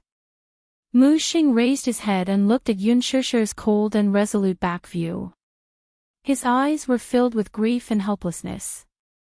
He stood up and walked to Yun Shishir's side. He carefully reached out his aged hand, wanting to place it on her shoulder. However, at the thought of Yun Shishir's cold expression when she looked at him earlier, his outstretched hand froze in mid-air and he slowly retracted it. Shishir. Turn around and let Grandpa take a good look at you, okay? He pleaded in his heart. His face was miserable and his eyes were glistening with tears. Yun Shishir did not move and did not turn around. His heart was filled with misery as he pleaded again and again, Grandpa knows his mistake, it's really his mistake. Grandpa. Grandpa really doesn't ask for your forgiveness. I only ask that you give Grandpa a chance to make it up to you. Sure. Actually, Grandpa has been so many years. With a sigh, he reached out to hold her hand. Yun Shishir dodged him out of the blue, causing his hand to miss her. The corner of his lips twitched, and his face was instantly filled with grief. Tears actually rolled down his cheeks at once. He was an 80-year-old man. In his life, he had always been resolute. He had always been stubborn and arrogant. He had never shown such a weak side before. In front of Mu Yaja and Xiao Yichen, his face was filled with tears. He was so sad. At least give Grandpa a chance to make it up to you. Even if it's just a chance to atone for my sins, it's good enough. He pleaded again and again. His weathered voice sounded from behind her. Sure, Grandpa knows that I've done many foolish things in my life. Grandpa knows his mistake. Grandpa is really wrong. Grandpa is old and muddle-headed. That's why I took a thief as my daughter. If you can forgive Grandpa, you can call me whatever you want. Grandpa. Yun Shishir sucked in a deep breath of cold air and turned around abruptly. Her cold eyes pierced his body fiercely. However, she laughed mockingly and sarcastically said with an expressionless face, You think you're qualified to call yourself my grandfather? The old man stared at her with widened eyes in shock. Do you know what my mother said about you? She suddenly smiled cruelly and her face turned cold. My mother said that you are a cruel executioner, a murderer who destroyed her life. It was you who destroyed her happiness. It was you who caused her to wander about in misery. She said that the Mu family was a dragon's lair and a tiger's den. She told me not to take a single step into it. She even said that the Mu family's Mu Sheng was the cruelest and most terrifying executioner in the world. You want me to forgive you? That's a big mistake. His face turned ashen at her words as he stared at her in disbelief. The emotions in his eyes fluctuated unpredictably. From the initial shock and astonishment, to the subsequent pain and disappointment, and finally, regret and heartache. He really did not expect that Qingqing, whom he had always doted on and treated as his own, would say such cruel words. Chapter 1286. Mu Xing felt waves of pain in his chest. His heart was already in a state of failure.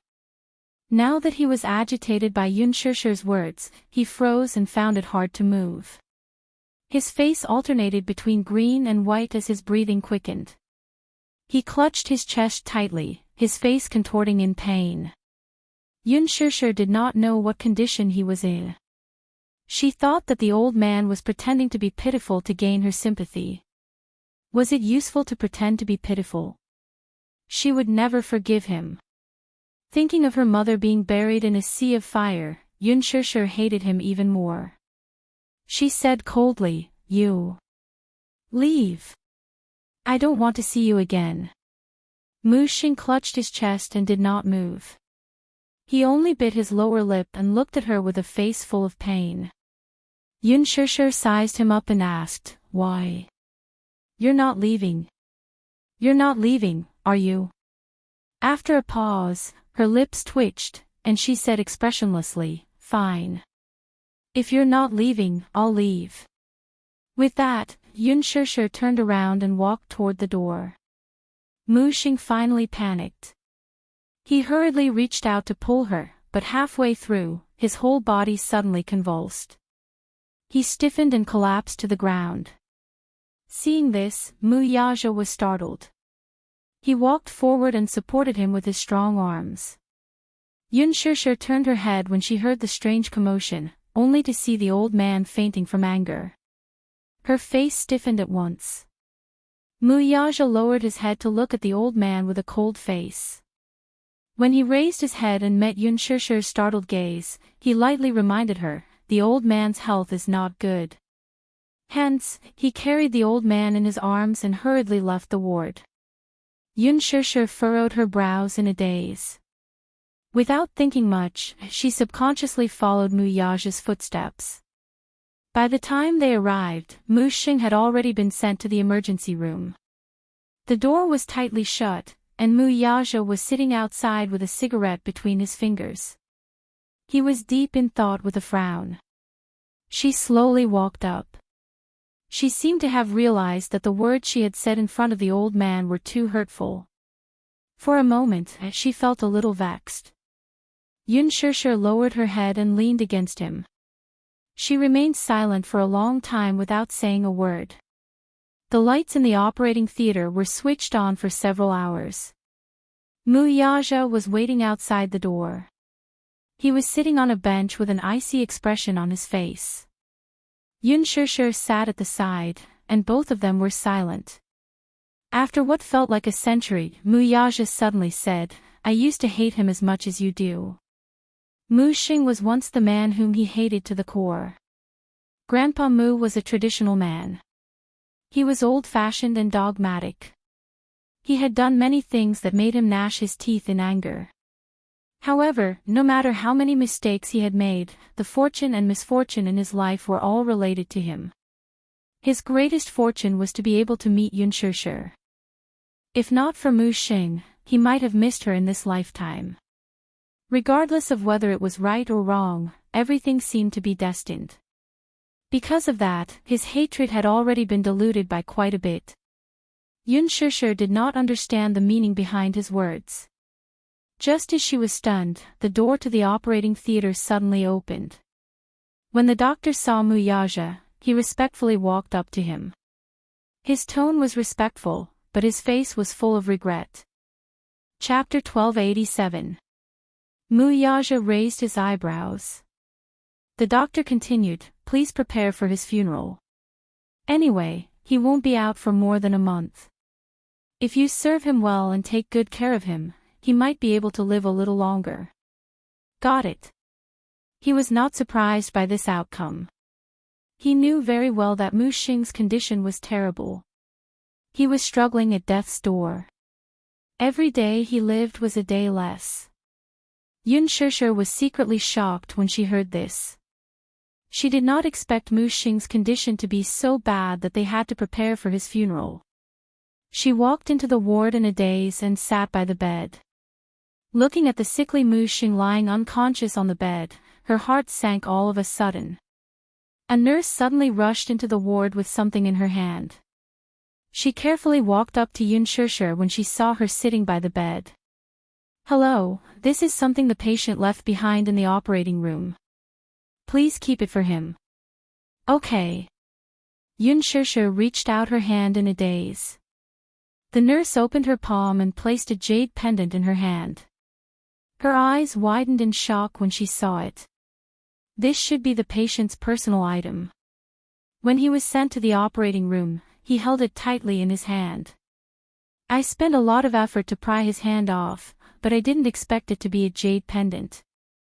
This jade pendant should be very important to him." With that, the nurse smiled politely and left the ward. Yun Shishir held the jade pendant in her hand and carefully pinched it. The jade pendant fell into two halves. She carefully picked up one of the jade pendants and scrutinized it. Her heart skipped a beat. This was her mother's relic. It was her mother's personal jade pendant. She did not expect it to be one of a pair of jade pendants. The two jade pendants were a pair. They formed a small oval jade plate and were evenly separated in the middle. Each jade pendant was in the shape of a crescent moon. They were exquisitely carved with beautiful hollow patterns and gold inlaid in the middle. One look and one could tell that they had been baptized for a few years. On the surface, they looked a little weathered, but the quality was excellent. When she was young, she didn't know much about jade. She only knew that this jade pendant was always worn by her mother. But now, this jade pendant had been separated from her for more than 10 years, and in the end, it had returned to its rightful owner and returned to her hands. Yun Shishir could not help but feel a little absent-minded. This jade pendant matched perfectly with the other jade pendant. Did he always carry the jade pendant with him? Even though he had fainted, he still held it tightly in his hand and refused to let go. What kind of obsession was this? Yun Shishir heard that Mu Xing doted on Mu Qingqing to the core. Now that she saw it, it was true.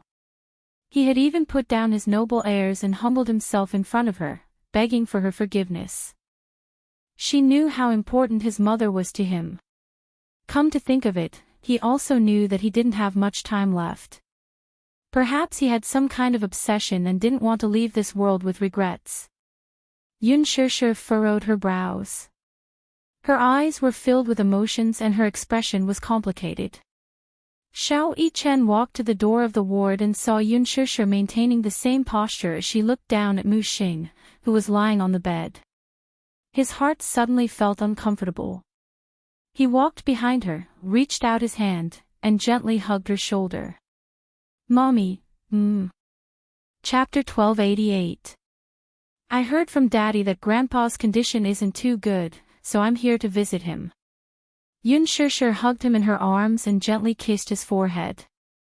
Xiao Yichen said, Mommy, let's take a family photo when little brother comes home, okay? He paused for a moment before adding, let's take a family photo with great-grandpa. Yun Shishir was stunned, but Mu Yichen continued, that's because great-grandpa told me that his biggest wish is to take a family photo while he's still alive. She was silent for a moment before her lips curled into a smile. Okay. After 2 days of recuperation, Yun Tinyo's body had regained some of its vitality. Other than the wound on his shoulder, which was caused by the animal trap, which was a little serious, there were no other major issues. The Zhao family's funeral was over. Ever since they returned from the funeral, Li Ru had been busy. After the funeral, the family did not have much savings left. Li Ru often sat in front of the coffin with a face full of worry. In the middle of the night, she would often hold the only photo Zhao Xiangjuan had left behind and cry her eyes out. She really could not understand how a living person could pass away just like that. Zhao Linghua and Lil Pi, who were originally lively, had also become depressed, especially Lingling. Ever since she came back from the funeral, she had been sitting alone in Zhao Shengjuan's room, hugging Zhao Shengjuan's belongings with a dull expression. Yu got off the bed and walked to the window. Suddenly, he heard some movement. He put on a jacket and saw a few children running toward a place. Lingling, come quickly. A child ran into the house and pulled Zhao Linghua, who was working, by the hand. She said excitedly, Lingling, let's go and see. There are a few beautiful cars in the village. It's so rare. Let's go take a look. No, I still have work to do. Lingling was still a little sullen. The child, however, did not allow her to explain and shouted, you can do your work when you're back. Let's go see something rare.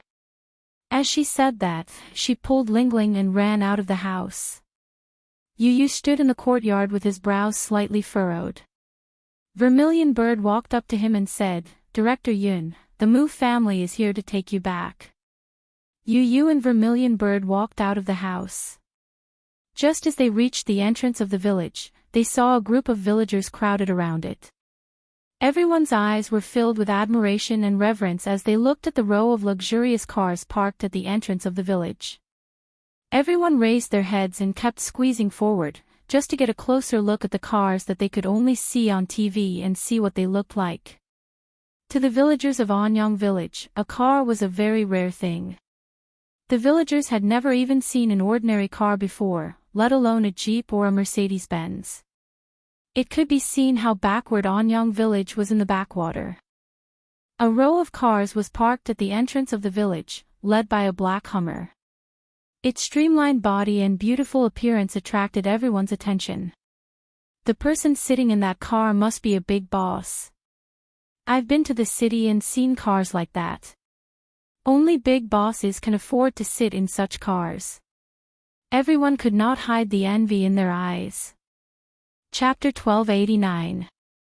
Especially those unmarried girls in the village. When they saw him, all of them blushed and looked at him in amazement. Oh my God! This man is so handsome, just like the celebrities on TV. So handsome. Who is this man? Why did he come to our village? Look! Is he looking in my direction? Don't be so smug. Muyaja was dressed in a casual suit, looking neat and tidy. One look and one could tell that he was either rich or respectable. Everyone guessed that this man must be a big boss from the city. Looking at his attire and his elegant and extraordinary temperament, it was obvious that he came from a wealthy family. How could an ordinary person have such an extraordinary temperament? Even though they were separated by a distance, the man's tall and handsome facial features, as well as his cold and noble aura, could not help but be deeply shocked even though they were dozens of meters away. There was an invisible air of nobility around this man. He was like a proud dragon that made people involuntarily submit to him. Such a person, no matter where he appeared, was like a god that could not be ignored. Zhao Linghua was also shocked by the man's handsome and tall figure. Growing up in the countryside, she had seen many dark-skinned, stocky men, but it was rare to see someone who was even more dazzling than the celebrities on TV. He was as elegant as a high and mighty prince. Ling Ling had never seen such a good-looking person. Even if it was just a glance, she could not shift her gaze away from him. Suddenly, her gaze fell on the man's face, and she could not help but frown slightly. She felt that this man's eyebrows were somewhat familiar. You. That little brother. Ling Ling was shocked. This man looked so much like little brother. Especially that pair of eyes, they were very similar. At this moment, another woman came out of the car. She was wearing a black dress. It was graceful and elegant, beautiful and refined. Although it was an ordinary dress, it made her look extremely elegant and noble. She had an elegant temperament. Everyone was shocked again. The woman in front of them seemed to be made of jade. She was exquisitely carved, delicate like a porcelain doll. Her skin was so delicate and white. Her face was flawless like white jade. Her facial features were exquisite beyond compare. She was pure and beautiful. So beautiful, this woman is really beautiful. Look at her skin. It's so white and smooth. It's as beautiful as jade. Her hair is so long and black, just like satin. Her eyes are so beautiful. Just one look and my soul is about to be taken away by them. The girls in the city are really different. They take such good care of themselves. The villagers exclaimed one after another. Some of the young ladies couldn't help but feel ashamed of their inferiority. They lowered their heads to look at their own rough hands from farm work and then looked at the woman's slender fingers. Their faces couldn't help but darken. As soon as Yun Shishir got out of the car, she saw the villagers gathered at the entrance of the village. She couldn't help but be startled, and then she politely smiled at them. This smile was like 100 flowers blooming. Some people even felt a little dizzy. This big sister looks really good when she smiles, just like the beautiful princess dolls on TV. Chapter 1290. A few children surrounded Yun Shusher and chattered, their faces full of yearning. Yu Yu was blocked by the crowd and couldn't see what was going on at the entrance of the village. He could only hear the sounds of exclamations coming one after another. Red Sparrow followed beside him. She was afraid that the crowd would squeeze him, so she lowered her body and hugged him with one hand while using the other to push the crowd aside. Her strength was really amazing. With just a wave of her hand, a burly man was pushed aside by her as if she was a rich girl. The man almost fell over. He turned around and was about to curse when he saw Red Sparrow's cold eyes. He was so scared that he immediately shut up. Red Sparrow was very tall, at 1.8 meters, and had an extremely domineering aura. When Yu Yu saw this scene, he thought to himself, the women of Mercenary Paradise are really different. He thought that Lisa was already amazing enough. He didn't expect Red Sparrow to be one of the top female devils in Mercenary Paradise. His valiant martial strength, coupled with his pair of ice-cold eyes, was extremely frightening. Yu Yu. Lingling's voice suddenly came from the crowd. When she saw Yu Yu, her eyes widened and she hurriedly called out to him. The slightly urgent shout was so abrupt in the crowd that it startled Yun Shusher. Yu Yu. She seemed to have heard a child call out Yu Yu's name. Where was Yu Yu? Yun Shusher hurriedly walked toward the crowd. Muyaja grabbed her and pulled her back to his side. What's wrong? Don't walk around. Muyaja glanced at Min Yu from the corner of his eyes. Why are there so many people around? Min Yu broke out in a cold sweat. He turned around and looked at the crowd helplessly. As soon as his car stopped, he heard someone in the crowd shout, "The big boss of the village is here." Not long after, the entrance was surrounded by the villagers who had heard of it. Chairman Mu, please wait for a moment. I'll go and evacuate the crowd. Min Yu said and walked forward with his men. Suddenly, a commotion broke out in the crowd. As the crowd dispersed, Yu Yu saw Muyaja and Yun Shusher. She was surprised and shouted, "Daddy, Mommy." When Yun Shusher heard the voice, she looked in the direction of the voice. When she saw Yu Yu in Zhu Kei's arms, her expression changed and she walked towards him with a smile. Muyaja also saw Yu Yu. He gently pushed aside the people in front of him and walked towards Zhu Quebec. Everyone was dumbstruck. When they regained their senses, the picturesque beauty had already hugged the child tightly in her arms. The man who looked unapproachable also walked over. He reached out and took the child from the woman's arms. Only then did everyone realize that these two people were the child's parents. Everyone was surprised. What a young father and mother. This woman looked so young. She was probably in her early 20s.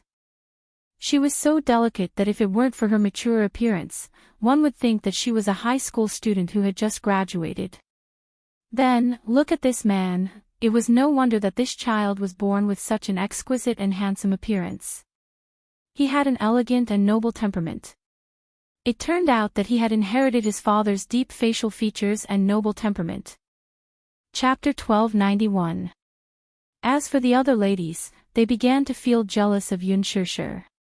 She was young and beautiful, had such a handsome and wealthy husband, and had such a handsome and adorable son. She could be said to be a winner in life. Why didn't they have such a good opportunity? As for the men, they looked at each other. Daddy. Mommy. It was the first time that the villagers heard such a westernized term. This person from the city was indeed different.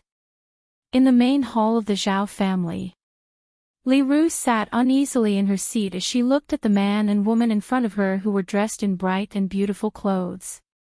She seemed to be a little restless. Lingling and Lil P were nestled next to her. They closed their mouths nervously and looked timidly at Muyaja and Yun Shusher who were sitting in the guest seat. Li Ru was secretly guessing their identities. Earlier on, she found out from Yu Yu that the handsome man in front of her was his father and the beautiful woman was his mother. Li Ru was extremely surprised. She had never expected Yu Yu's parents to be so young. Moreover, they were a perfect match and looked like aristocrats. Hence, she couldn't help but feel a little awkward sitting in front of them. She felt ashamed of her own inferiority. However, from a certain point of view, it wasn't that surprising. The first time she saw Yu Yu, she knew that his parents wouldn't be too bad if they could give birth to such a cute and handsome child. Now that she saw them, she was really amazed. When Yun Shishir saw Li Ru, she knew that this simple and honest woman in front of her was the one who saved her son. She hugged her gratefully and thanked her again and again. Li Ru was trembling with fear. She didn't even dare to hold Yun Shishir's hand for fear of dirtying it. Yun Shishir didn't know what she was thinking. She held her hand and smiled gently. This made Li Ru feel an inexplicable sense of inferiority. She hurriedly welcomed them into the house. Li Ru served them tea and said carefully, "It's just plain tea. I hope you don't mind. You're too polite." Yun Shishir smiled. Li Ru's face turned even redder. She rubbed her hands on her apron and returned to her seat. However, she seemed inexplicably uneasy. Lingling suddenly said sincerely, "Yu Yu, your mother is so beautiful." The boy's lips curled into a smile when he heard that. Yun Shishir smiled at Lingling when she saw her hiding timidly. Seeing Yun Shishir smile at her, Lingling blushed and asked shyly, "Beautiful auntie, are you here to take Yu Yu home?" Yun Shishir smiled and said, Thank you for taking care of Yu Yu for the past 2 days. Today, I'm here to bring Yu Yu home." Lingling suddenly felt a little reluctant to part with him. At the side, Daodu suddenly said sarcastically, "Humph. He was a jinx. If it wasn't for him, father wouldn't have died. He was the one who caused father's death." As soon as he finished speaking, the boy's expression changed. Li Ru and Lingling froze. Li Ru looked at Yun Shishir's shocked expression and immediately scolded Daodu, "Don't spout nonsense."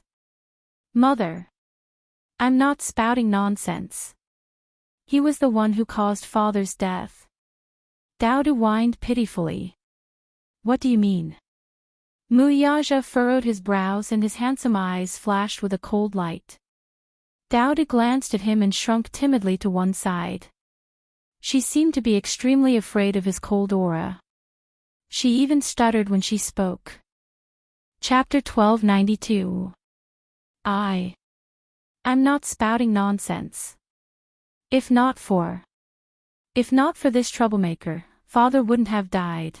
As soon as she finished speaking, Daodu felt a lump in her throat. She grabbed her mother's clothes and cried sadly. Li Ru's face was full of awkwardness. Lingling, who was standing at the side, seemed to have lost all her strength at the mention of this sad matter. Her eyes reddened. Deep down, she knew that this matter had nothing to do with Yu Yu, but if not for Yu Yu, her father would be fine. However, she was very clear about gratitude and grudges. She did not blame him. Daodu, however, was not as clear-minded as her. Having lost her father at such a young age, she put all the blame on Yu Yu. Yu Yu pursed his lips and snuggled into Yun Shishir's embrace. His eyelashes drooped a little forlornly. He was obviously a little sad, too. Li Ru immediately tried to smooth things over. "The child is immature and said some unruly things. Please don't take it to heart." "What exactly happened?" Yun Shishir keenly sensed that this matter was not as simple as it seemed. She wanted to get to the bottom of it. When Li Ru heard this, she sighed but did not say anything. She did not blame Yu Yu, but the pillar of the family had collapsed. As a widow and an orphan with 2 children, she really did not know what to do in the future. Yu Yu had instructed Vermilion Bird to give her a sum of money. She refused to accept it no matter what. Vermilion Bird thought that he was being courteous and said that there were a few million yuan in the envelope, which included Zhao Shengjuan's funeral expenses and some compensation. She regretfully said that a human life could not be measured by money, but at the same time, on behalf of Yun Tianyu, she conveyed that if there was anything she needed in the future, just let her know. Li Ru's tears fell the next second. It turned out that the collapse of the family's pillar in the village was not something that could be measured by money. What was the use of money? In Anyang village, the rice that every household ate was grown in their own fields, the firewood was chopped from the mountains, and the oil was obtained from the oil mill. All of this required a man to bear the responsibility. She was an orphan and a widow. Without a man to support her in the family, she would definitely be bullied. Who knew if someone would gossip behind her back? Today, as soon as she left the house, someone followed her behind and scolded her for being a jinx. Her in-laws had already spat on her because of Zhao Shangjuan's death. Li Ru's heart was bitter. Daodu leaned against him with red eyes. She pursed her lips and didn't say anything. When Yu saw this, she couldn't bear it and whispered into Mu Yaja's ear, "Daddy, Uncle Zhao's death is indeed related to me. If it wasn't for me, the Zhao family wouldn't have fallen into such a miserable state. Bring them back to the capital." Mu Yaja frowned and looked at him. "What's going on?" "It's him." When Yu mentioned this name, the anger in her eyes could no longer be concealed. Even if he did not find out the identity of these assassins, he judged that they were most likely the pursuers sent by Mu Lianjue. It seemed that they had the intention of dying together. These people did not leave any leeway for them and did not care about life or death. If not for Zhao Shangjuan, he might not have been able to tell whether he was dead or alive. Yu whispered in his ear and recounted what happened after he was rescued by Zhao Shangjuan in a concise manner. Chapter 1293. This Mu Lianjue was really gutsy. He actually dared to kill a child. He even sent out so many vicious assassins. How ruthless! How ruthless! Everyone who came from the Mu family was so ruthless. Yun Shishir could not hear what Yu and Mu Yaja were whispering to each other, but just by looking at the man's sullen face, she was frightened by the intimidating aura he exuded. "What's wrong?" she asked softly as she covered the back of his hand. Mu Yaja sneered inwardly. His murderous intent was boiling, but he quickly regained his composure. "Nothing," he replied. He did not want her to be involved in this matter. Mu Yaja said to Li Ru, "First of all, I'd like to express my regret about this matter. No matter what the reason is, we'll take responsibility for it. If you're willing, we'll bring you to the capital." "How about it?" "The capital." Li Ru was a little restless. "This isn't appropriate, is it? After bringing you to the capital, I'll arrange a place for you to stay and the best education for the two children." Min Yu, who was at the side, said, "Please put it down. Since Chairman Mu has put this on the table, he'll arrange the best place for you to stay. Not to mention anything else, you and the two children won't have to worry about food and clothing for the rest of your life. After all, you've done the little master a favor, so please let us repay your kindness." Lingling's eyes widened in shock when she heard this. Min Yu continued, "Forgive me for being blunt, but Chairman Mu made this arrangement because your husband passed away and the family has lost its pillar of support. He's afraid that you and the two children will be bullied, so he made this arrangement. Even if you don't think for yourself, you should think for the two children." Li Ru was speechless when she heard this and could only carefully accept it. "Thank you. Thank you, Boss Mu. However, we'll have to wait until the funeral is over before we can consider the next step. Here, I'd like to thank Boss Mu for his kindness." In the end, according to Yu Yu's decision, after Li Ru settled everything here, she would settle them down in the capital. Yun Shishir carried Yu Yu into the room and carefully checked his injuries. However, when she saw the wound on his shoulder caused by the animal trap, her eyes immediately turned red. She couldn't hold back her guilt and her tears fell. Yu Yu sighed helplessly. He cupped her face and carefully wiped the tears off her face. Mommy, you're already in your 20s. Why do you still cry so much? Don't cry, okay? When you cry, my heart hurts so much that it feels numb. Yun Shishir did not know whether to laugh or cry at his self-righteous words.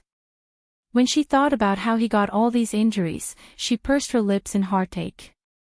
Holding back her tears, she grabbed his hand and slapped it twice on the back of his hand. You're naughty. Alright, it's you who's naughty and made Mommy worry. Yu's eyes curved into crescents as he looked at her dotingly. His eyes seemed to be filled with a gentle smile and were full of tenderness. Yun Shishir said, "You always make Mommy worry. You shouldn't have swapped places with Mommy that day. Mommy is injured." Yu said honestly, "I can't just stand by and watch Mommy get hurt." Yun Shishir's heart was deeply touched. Yu. Chapter 1294. Yu looked up at her, then jumped into her arms and wrapped his arms around her waist. "Mommy, I really love you. No matter what it is, as long as you're happy, I'm willing to do anything." Yun Shishir sighed in her heart. This child was so precocious and could even say such touching words. She had mixed feelings. She didn't know if she should be touched or feel complicated. She gently caressed his face. Mommy loves you too. She loves you more than life itself." Yu quietly gazed at her face and asked carefully, "Then, no matter what Yu becomes, Mommy will still love you?" "Yes. No matter what Yu becomes, Mommy will still love you." "That's enough." Yu smiled contentedly and hugged her tightly. "Where's Xiao Yichen? Are the wounds on your body better?" "Better. That guy's body is so strong. He can already get out of bed and jump around." However, out of consideration, she didn't bring Xiao Yichen with her. Because of this, little Yichen was probably still sulking at this moment. The family of 3 decided to head back to the capital after lunch. Li Ru prepared a table of sumptuous dishes. In order to entertain them, she served all kinds of fish and meat. She even slaughtered a rooster that hadn't crowed yet. The free-range chicken that they raised at home was very tender. When Yun Shishir and Yu walked out, Mu Yaja was already seated. However, Li Ru, Lingling, and Lil P seemed a little uneasy. They sat in their seats and secretly sized up Mu Yaja's handsome side profile. Lingling carefully sized up Mu Yaja. In her heart, she was a little envious of Yu. Yu's father was so handsome. He sat expressionlessly on the wooden bench. His back was straight and his whole body was cold and solemn.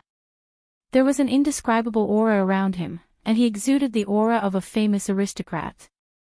Even in such a shabby and backward setting, it was difficult to conceal his noble and cold aura. Li Ru looked at him and sighed in her heart. Indeed, one could not compare with another. Some people were blessed by the heavens. After Mu Yaja sat down, Lingling and Dowda became much more restrained.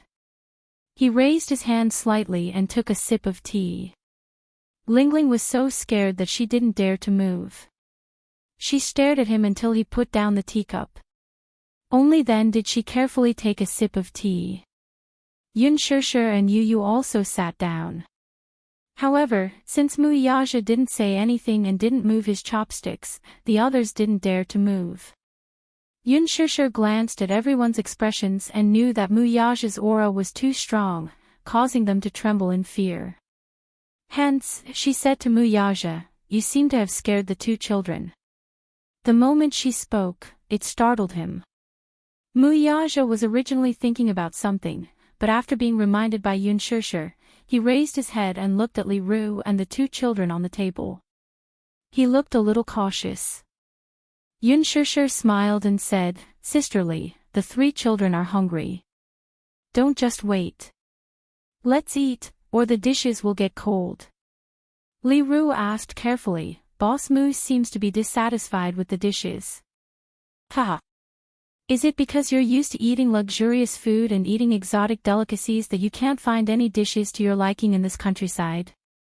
Chapter 1295. No, he's not a picky eater. Don't judge him by his looks. He's always been like this. He doesn't like to talk and doesn't smile. After a pause, she said helplessly, "Look, big sisterly. There's so much food on the table. It'll be a waste if we can't finish it all." With that, Yunshushu glared at Muyaja. Muyaja smiled and said, "Big sisterly, don't be so busy. Let the children eat. I was just distracted. I didn't mean anything else." With that, Muyaja picked up a drumstick for Lingling and Lil P. Then, he picked up a few pieces of chicken and placed them in Yunshushu and Yuyu's bowls. Li Ru was flattered by Muyaja calling her big sisterly. When she saw him put the drumsticks in Lingling and Lil P's bowls, she became even more nervous. She pinched the corner of her shirt and said nervously, "Boss Mu, can you give Yuyu one of these drumsticks?" Lingling stared at the drumstick in her bowl. Her mouth was gluttonous. Just as she was about to pick it up with her chopsticks and take a bite, Li Ru glared at her. She immediately stopped moving and pursed her lips in embarrassment. She knew that Li Ru wanted to save the drumstick for Yuyu. Yunshushu smiled and tried to ease the atmosphere. "Big sisterly, what are you doing? Look at how scared the children are. If the children like drumsticks, let them have them. Our Yuyu doesn't like drumsticks." Yuyu quickly added, "Auntie, I really don't like drumsticks. Let Lingling have them." "That's right. Big sisterly, let's not be so polite. You treat us as family. If you're so polite, we'll feel uncomfortable," Yunshushu said helplessly. Only then did Li Ru nod and let out a few simple and honest laughs. Muyaja interacted with Lingling and Lil P from time to time. Although his tone was cold, his gaze was gentler. Every time Lingling spoke to him, her face would turn red. "This uncle is so handsome. Especially those eyes, they were deep and mesmerizing, with long eyelashes." When he spoke, the corners of his eyes were slightly curved, revealing a playful and devilish charm, which really made her heart jump. Li Ru was even more flattered. She had heard from the villagers that the man's appearance today was very impressive. She then recalled what the man's assistant had said to them. He had even said that they would not have to worry about food and clothing for the rest of their lives. Then how powerful must this man be? He must be a big boss with a good net worth. Eating at the same table as the big boss, it was inevitable that she would feel reserved. Muyaja took a sip of the chicken soup. Li Ru had specially stewed chicken soup for Yuyu. The chicken soup tasted pretty good, so Muyaja scooped up another spoonful and sent it into Yuyu's mouth. He didn't forget to carefully blow on it and dip it in. When he was sure it was cold, he fed it to him. Yuyu drank a mouthful happily. Muyaja raised his eyebrows. "Is it good?" "Yes. It's good. Auntie's cooking is amazing." Yuyu was not stingy with his praise. Li Ru blushed and tried to avoid it. Muyaja scooped up another spoonful of soup and fed it to Yuyu. Yunshushu looked at this scene and suddenly felt a little dazed. This was probably Muyaja's most charming moment. When he looked at Yuyu, the gentleness and adoration in his eyes were almost unconcealable. Chapter 1296. This man had always given her the impression that he was domineering and cold. However, at this moment, the sharpness and coldness of the past had faded from his body. When he looked at Yuyu, he lowered his head and the tenderness in his eyes was almost overflowing. When he smiled, he was really the most charming. His sexy thin lips were slightly curved into a mesmerizing curve. Ling Ling was extremely envious. She looked at him eagerly and suddenly felt a trace of disappointment in her heart. Suddenly, a tender little hand holding a pair of chopsticks picked up a piece of vegetable and placed it in her bowl.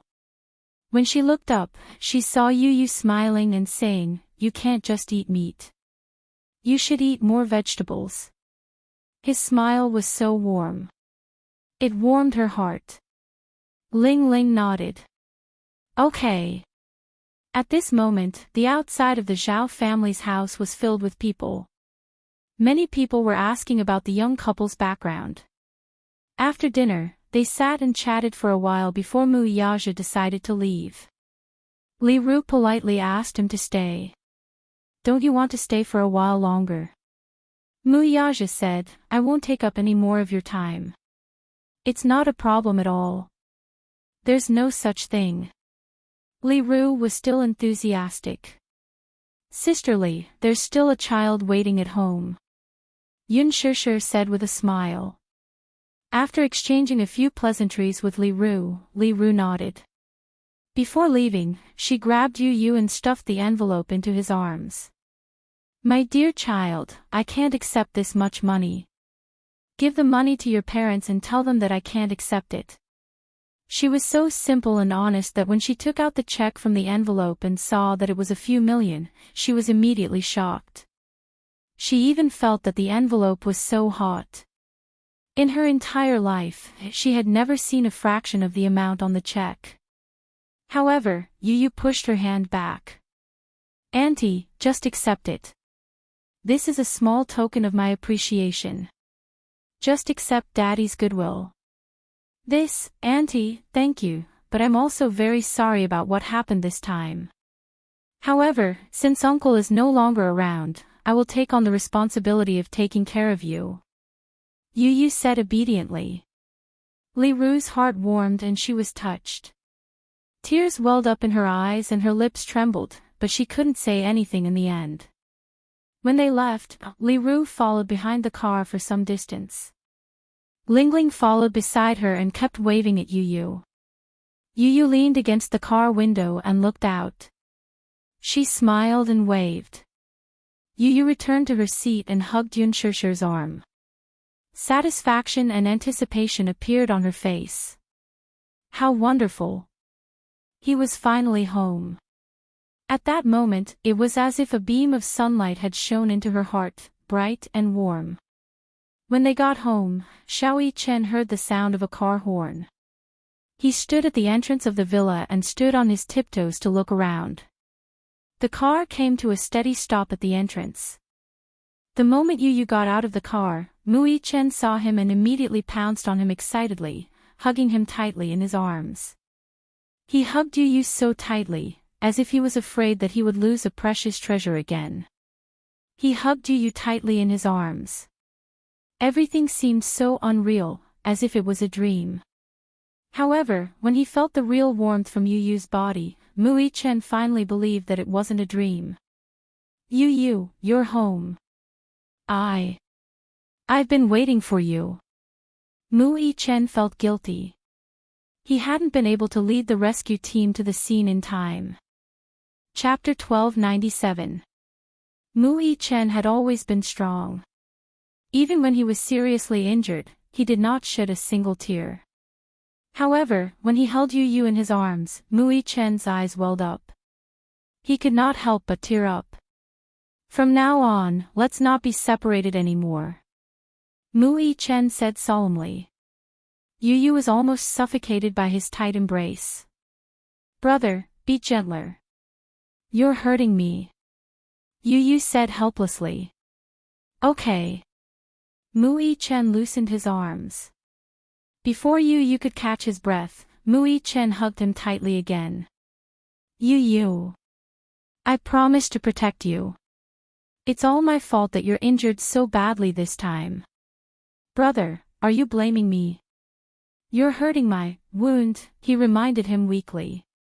Mu Chen was shocked and quickly let go of him. Yu glanced at his flustered expression and could not help but burst out laughing. Mu Chen's face froze and he asked with a strange expression, "What are you laughing at?" "Brother, I realized that you're so funny." Yu covered her mouth and giggled. "What do you mean?" It's so mushy, Yu said. Mu Chen smacked his lips and his heart turned cold. Yu touched his hair helplessly. Good boy. Didn't I go home? Mu Chen's face turned red strangely. However, he was greedy for the warmth of Yu's palm and smiled. Yun Shishir and Mu Yaja walked over. When they saw the affectionate look on the two little guys' faces, they looked at each other.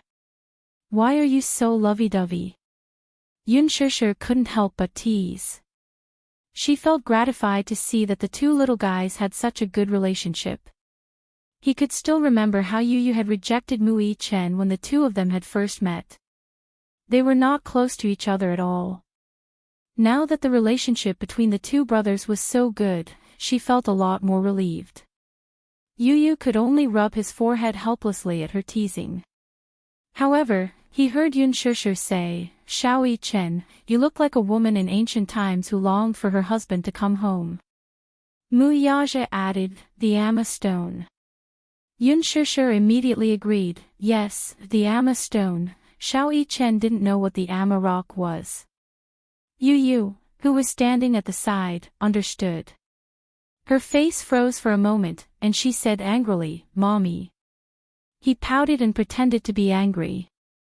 Xiao Chen didn't understand. Yu, what does Mommy mean by the Amma stone? Yu said seriously, you don't understand.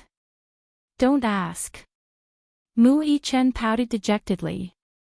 Yun Shishir was even more amused. She went forward and hugged the two children. These two babies were so funny. She secretly laughed in her heart and couldn't help but reach out to scratch Mu Chen's nose. Yu and Mu Chen looked at each other and smiled. When they got home, Yun Shishir specially cooked a sumptuous dinner for the two children. She hadn't cooked for a long time, so her culinary skills were a little rusty. Naturally, she couldn't compare to Yu's culinary skills. However, she put in a lot of effort, and the taste was not bad. Compared to before, her culinary skills had improved. Mu Chen was full of expectations for Yun Shishir's culinary skills. When the dishes were served on the table, he couldn't wait to taste them. Then, he raised his eyebrows in approval. Mommy's culinary skills are amazing. Really? Then eat more. Yun Shishir was encouraged.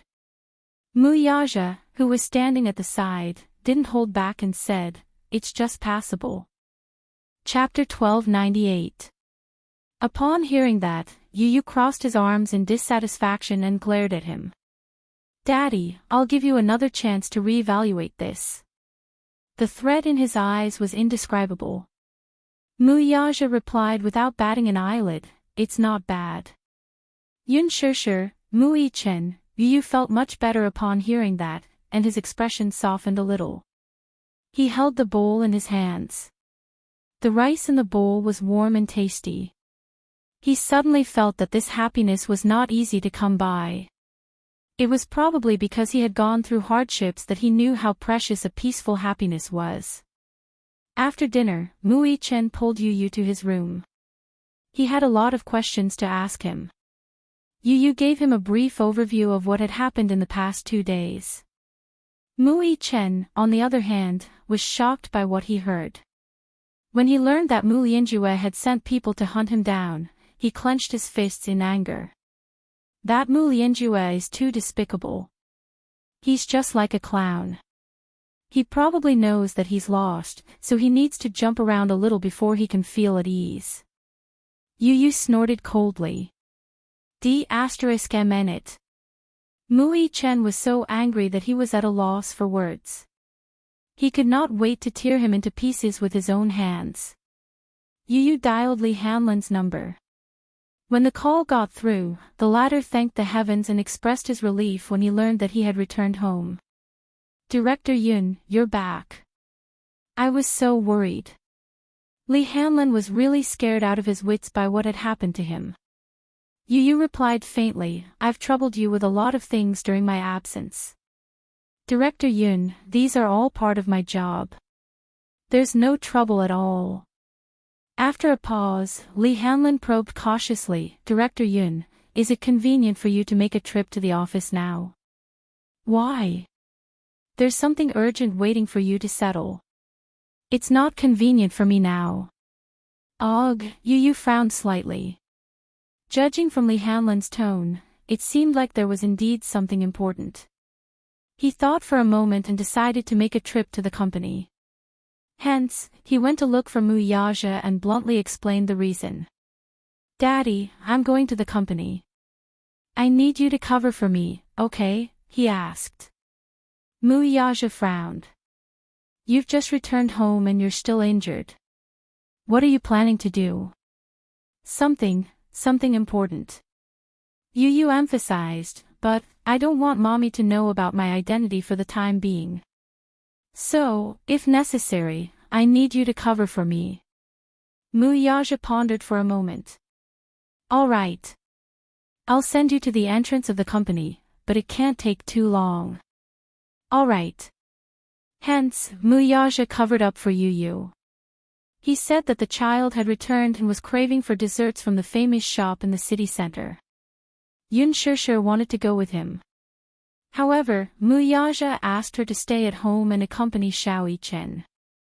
Xiao Yichen was still injured and needed to rest.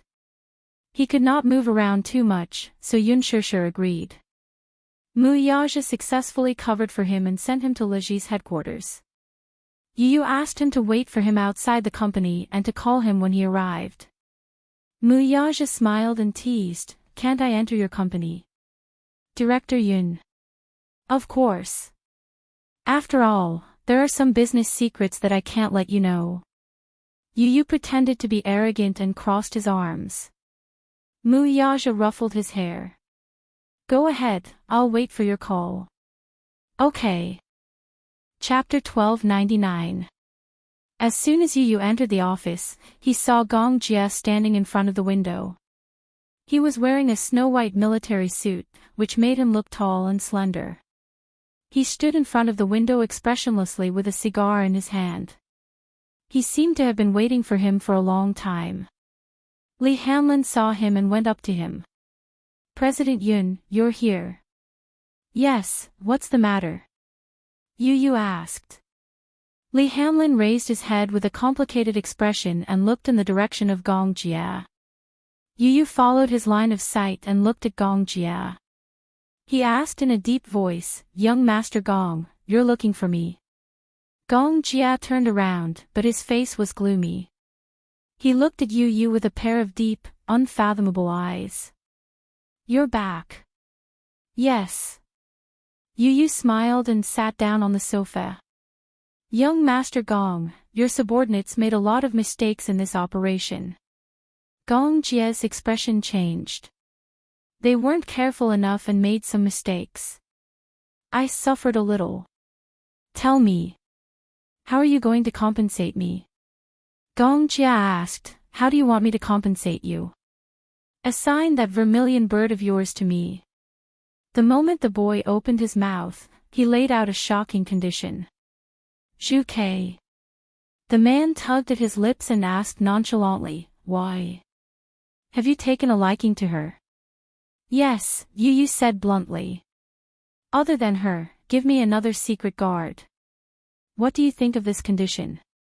He had a motive for making such a request. With Lisa by his side, his safety was guaranteed. However, he had to find a way to arrange a secret guard to protect his mommy when necessary. After all, he didn't want something like this to happen a second time. The mercenaries of Mercenary Paradise were of high quality. Ordinary soldiers from the army couldn't compare to them. They were all assassins who walked in the dark and had outstanding martial arts skills. Naturally, he couldn't be at ease with them protecting his mommy. Therefore, he proposed such a condition to Gong Jia. Gong Jia smiled. Regarding his request, he was straightforward. Since you asked me for the person, I have no reason to refuse. From now on, Vermilion Bird and Njia will be at your disposal. All right. After a pause, Yu asked, where's Lisa? Gong Jia said, are you concerned about her? Ask her about her situation. Gong Jie's lips curled into a cold smile. He said expressionlessly, she's just a bodyguard. Even if she's dead, you don't have to ask anything. She died. Gong Jie said coldly, not dead. It's just a small injury, it won't take her life. Yu frowned. Why are you looking for me? Gong Jie raised his eyebrows and suddenly walked to the poster. His gaze fell on the poster hanging on the wall. His thin lips escaped from his thin lips. Who is this woman? Yu was shocked. His gaze fell on the poster as well. It was the poster he had chosen when Yunshishir was filming. He felt that this poster was especially beautiful and elegant. Just looking at it was pleasing to the eye. Therefore, he chose this poster and enlarged it to make it into a poster. He hung it on the wall, facing his desk. When he raised his head, he happened to be able to see this pictorial, which made him feel at ease. When he heard Gong Jie's question, he became suspicious. He frowned slightly and was a little wary. Why are you asking about this? I'm just asking. Chapter 1300. He stared at Yu for a long time before slowly approaching him and squatting down in front of him. His gaze never left Yu's small face. His facial features and eyes were very similar to the woman in the poster. He had his suspicions when he first saw Yu. However, thinking that it might just be a coincidence, he did not think too much about it. It was only when he saw the huge poster hanging on the wall in Yuntianyo's office that he became suspicious.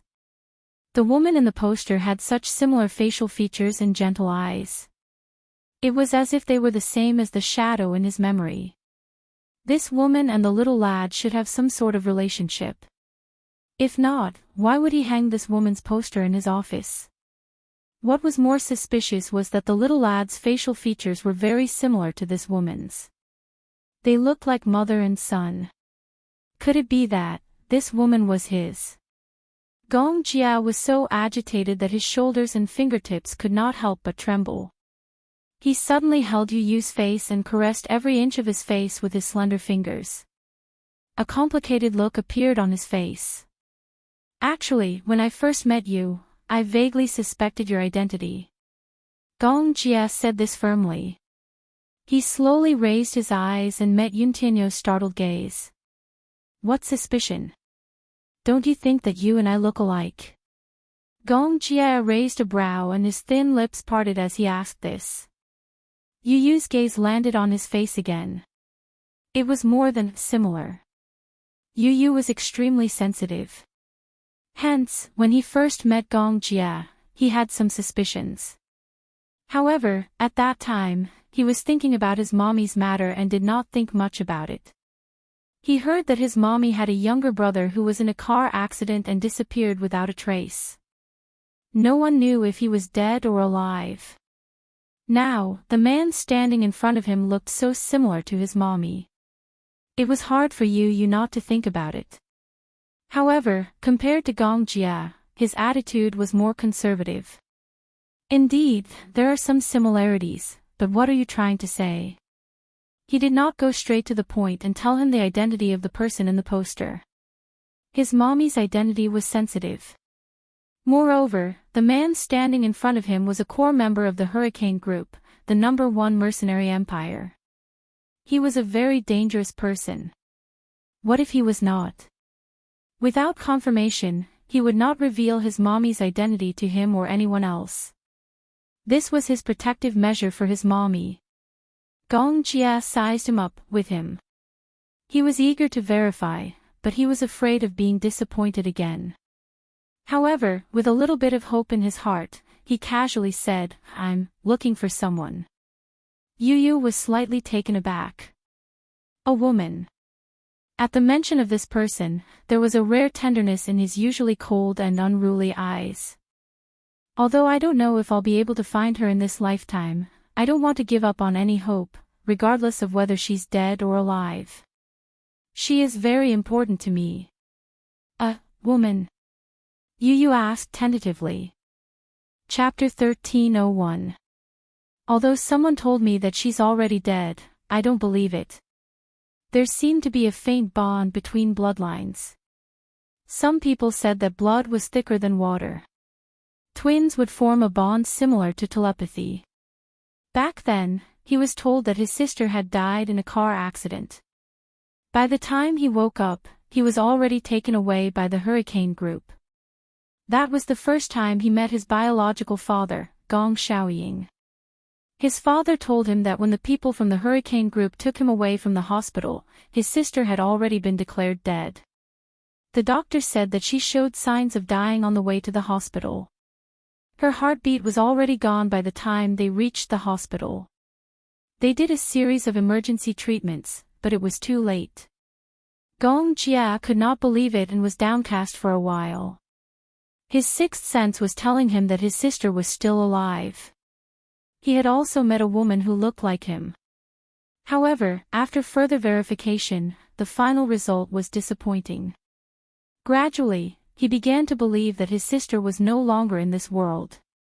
However, when he saw the huge poster in Yuntinyo's office, his heart seemed to have sensed something and was filled with hope again. Yu Yu was silent for a while before he made up his mind and slowly explained, "The woman in the poster is a celebrity." Celebrity? Gong Jia was stunned. What's your relationship with her? If you must ask what kind of relationship they have, Yu Yu's face instantly revealed a fanboy's expression. I'm her little fan. Gong Jia was silent. Li Hanlin, who was standing at the side, was speechless. Just a fan. That's all. Gong Jia stared at him suspiciously.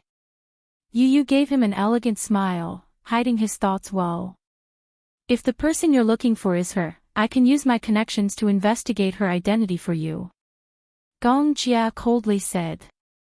No need. If that was the case, he would send someone to investigate.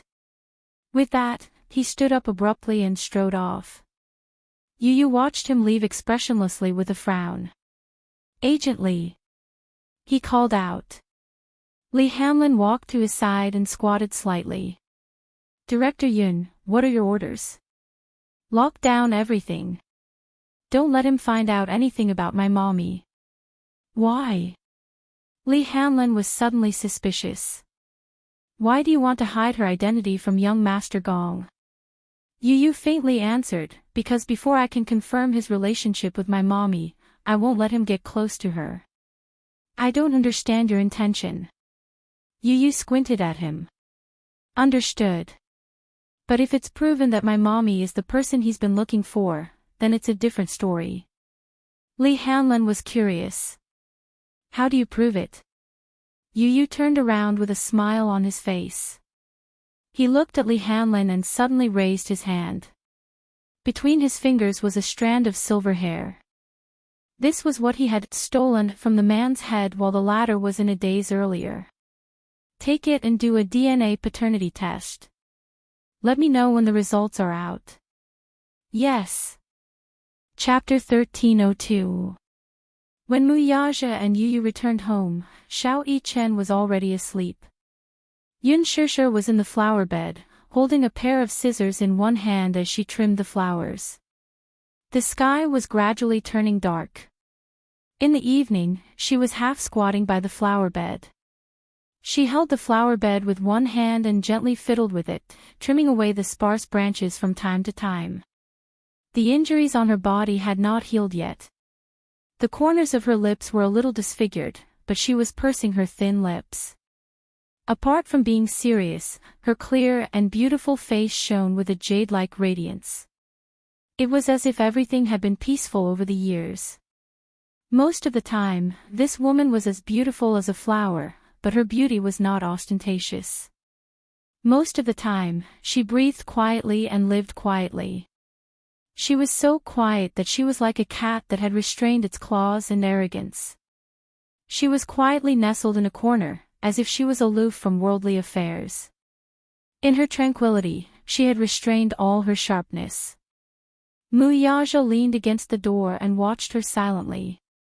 She did not seem to notice his presence and was focused on studying the flowers. Muyaja slowly walked toward her. Yun Shishir suddenly sensed the footsteps behind her. She looked up and saw Muyaja hugging her waist from behind. His movements were very gentle as he pulled her into his embrace. Caught off guard, the scissors fell to the ground. Yu stood at the door and watched for a while. The corners of his lips curled into a gentle smile before he walked away quietly. Yun Shishir was a little shocked by his sudden appearance. She looked up and could not help but glare at him angrily. You only know how to scare people? She glared at him with some dissatisfaction. She bit her lip and suddenly smiled gently. Even her eyes were like water, making his heart skip a beat. Muyaja could not help but lower his head and give her a light peck. In this beautiful flower bed, the faint fragrance in the air captured her sweet breath. Amidst the beautiful flowers, he held her gently in his arms. His large palm gently caressed her face and rubbed her eyelids. Muyaja lowered his eyes and looked at her. As he narrowed his eyes, his thick and long eyelashes fell into her eyes. The poignant night gave birth to some warmth and charm. He caressed her face and began to kiss her gently. His thin lips were pressed tightly against her tender red mouth, gently and gently rubbing against it. However, he was not in a hurry to enter. Instead, he lingered on her pink lips more often. The soft texture like a jelly made him a little lost in this gentle whirlpool. He kissed her even more deeply and with more strength. The woman in his arms was like a budding rose, slowly blooming.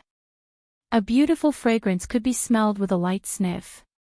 His slender fingers lifted a strand of her hair. He closed his eyes and pushed the kiss even deeper. Yun Shishir was a little nervous. In a low voice, she muttered, "Don't, the children are here." If the two children saw this intimate scene, she would feel quite embarrassed. Muyaja harumphed. The children are tired. They're all asleep. He hugged her body with his hand and started to touch her body gently. Then, he could not help but harumph. Why have you lost weight again? She had lost so much weight. During the few days in the hospital, she ate very little. Moreover, this woman seemed to have a thin physique. No matter how much she was fed, it was hard for her to gain more than a few pounds. But the speed at which she lost weight was very fast. He was a little dissatisfied. This woman was too thin. It was not good. Chapter 1303. Yun Shishir pouted and felt a little wronged. I've lost a little weight these days. But it's just as well. I won't have to lose weight when I'm filming a new drama soon. The camera would always magnify a person's size. Therefore, many celebrities would starve a few meals a few days before they went on screen to maintain their beautiful image in front of the camera. When she was filming The Green Apple, she gained a few kilograms for a few days. Qin Zhou ordered her to go on a diet and forced her to lose 3 kilograms in 2 days. Only then would she look good on screen. Muyaja was displeased. You don't have to lose weight. Gain some weight and your figure will be just right. But, with my physique, I don't seem to be more than 50 kilograms when I was at my fattest, Yun Shishir said gloomily. With her height of 1.65 meters, 50 kilograms could only be considered just right.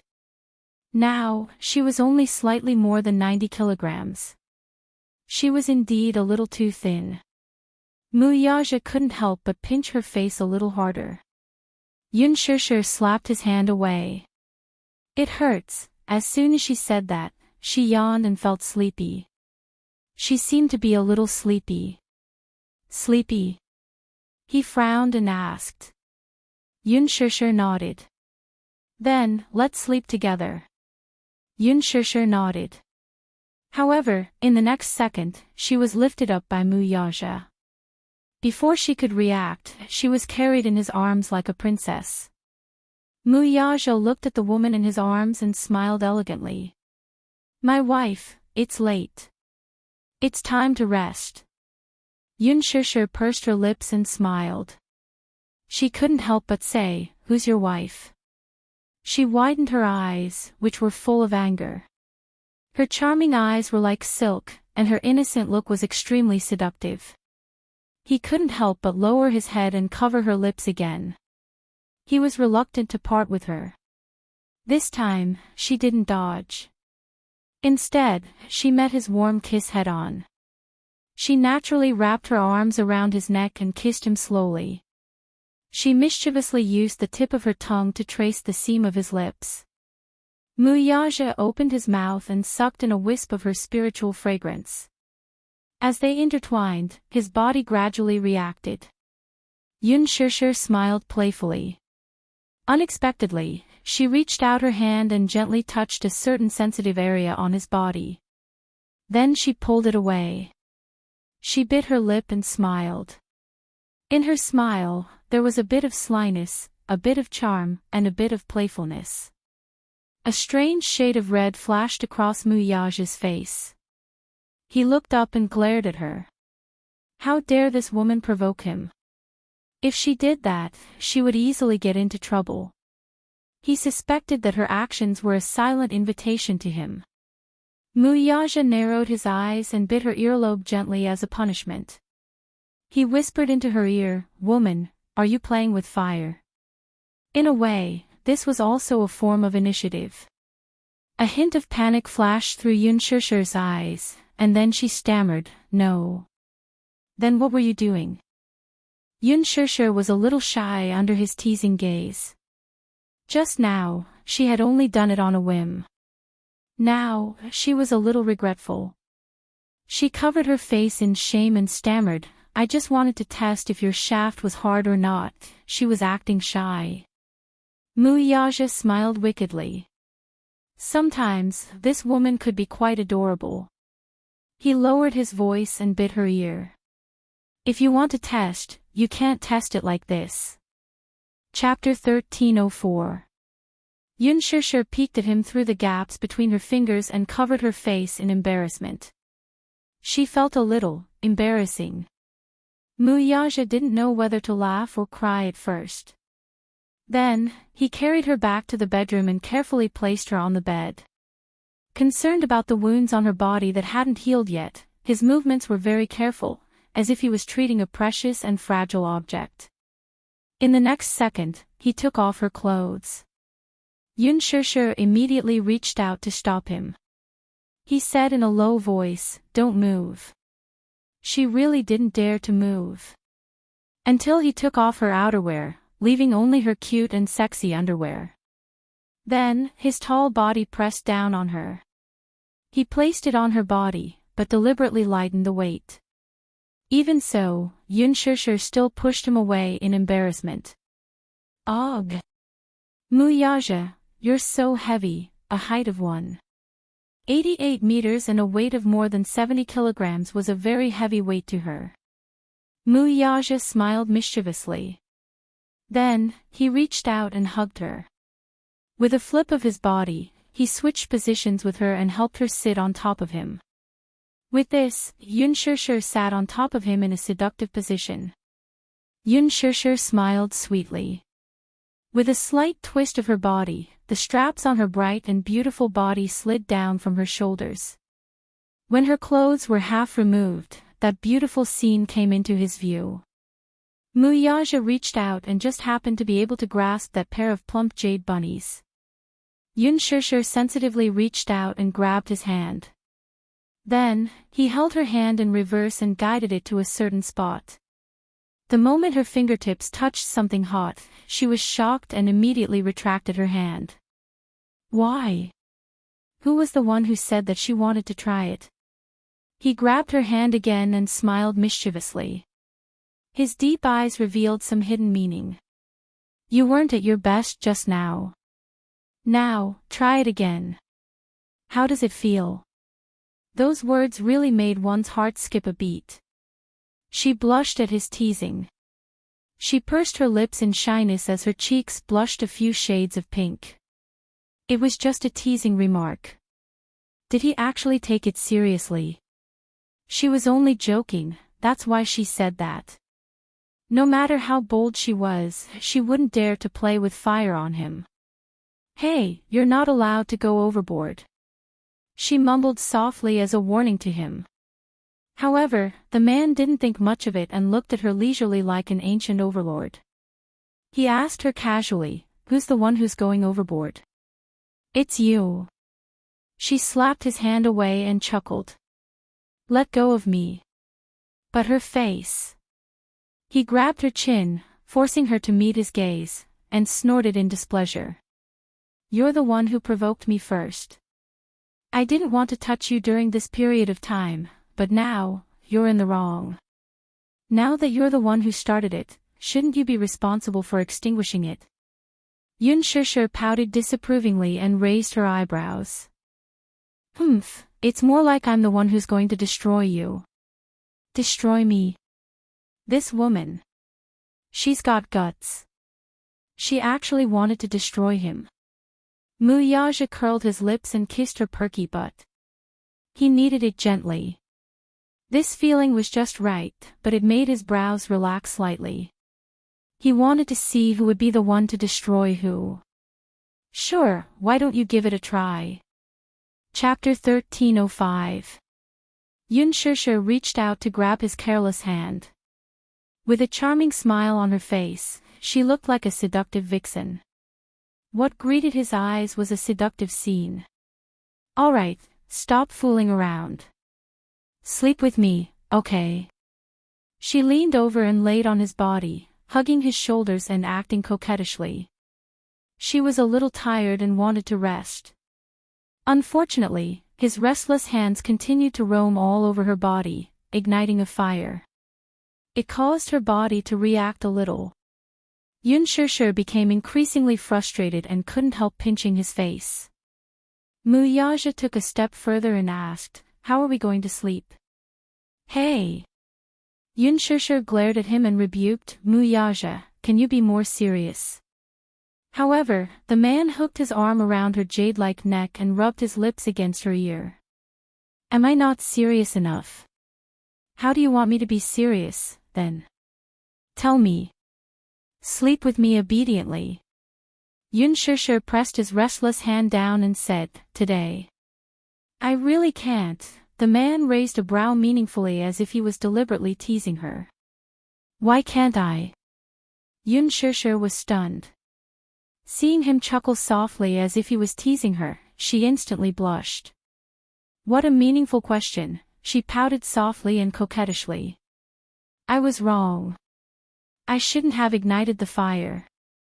Spare me, okay? If you want me to spare you, sure." Muyaja pinched her cheeks and said seductively, "Say something nice, Call her something nice." Yun Shusher racked her brains. "Yaja. It doesn't sound nice." She said softly again, "Ja." The man snorted. "It doesn't sound nice." Yun Shusher's face fell. She looked at him with some frustration and pursed her lips. For a moment, she didn't know what he wanted to hear.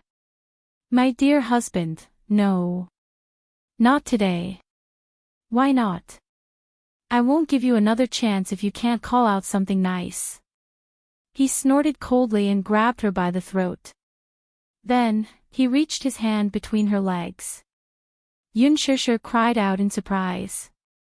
She dodged sensitively and grabbed his hand in a panic.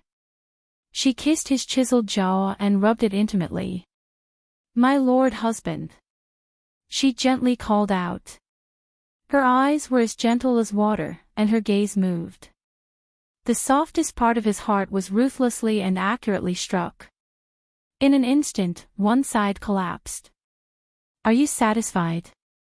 She wrapped her arms around his shoulders as a flattering smile appeared on her face. "Tonight, I'll let you off." When he opened his mouth, it was an extra-legal benevolence. Yun Shusher cupped his handsome face and kissed it. He hugged her and placed her on the bed. Then, he kissed her forehead and said, "I'll take a shower first." "You sleep first." "I haven't showered either." "Together." "No." Her face heated up, and she rejected him on the spot. Wouldn't she be digging her own grave if she took a shower with him? Otherwise, when she wiped the gun and caught fire, the shower would become an impure one. This man was full of energy as if he never knew fatigue. However, she was really tired. Once her head hit the pillow, sleepiness overwhelmed her, and she fell asleep in the next second. Then, you go shower first. He patted her butt and ordered her to take a shower first. Chapter 13:06. It looked like she had really put in a lot of effort to guard against him. Muyaja curled his lips and smiled. He found it interesting. Finally, when he came out of the shower, this little woman was lying quietly on the bed, lazily resting her head on her arm. She had already fallen asleep. He got off the bed gently. First, he propped himself up, glanced at her, then reached out and pulled her into his embrace. She occupied his entire body. Hugging her, he lowered his head to look at her lazy and charming posture as she slept. Only then did the man smile comfortably. Only when he hugged her, the feeling that she belonged to him felt more real. Muyaja reached out his fingers with interest and gently caressed her soft and smooth cheeks. His long fingers gently circled her silky black hair a few times, twirling it around his fingertips. He played with it, but no matter how much he played, he couldn't get enough of it. He lowered his head and gently kissed her face. "You're mine." He leaned against her ear and said these words in a deep voice. In her sleep, she seemed to be a little disturbed. She lazily reached out her hand to brush it away, but he held it with one hand. He looked deeply at her. Just looking at her sleeping face like this gave him an inexplicable sense of satisfaction. This was probably what he meant by having it. To be able to hug her to sleep, and to be able to see her sleepy face when she woke up, this kind of lifestyle was something he had never imagined. It was a little unreal, but now it was happening right in front of him. This gave him a deep and powerful sense of belonging. She belonged to him. And he belonged to her too. He stretched out his arm and let her rest her head on it. He also laid down and hugged her waist. Just like that, they fell into a dream together. The next day, when Yunshishir woke up, it was already morning. She didn't know when, but the side of the bed was empty. He left without a sound. Yunshishir's heart suddenly felt empty.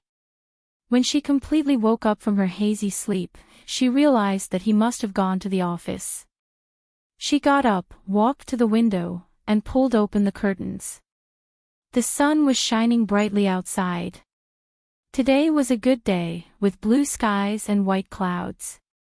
The capital had not seen such clear weather in a long time.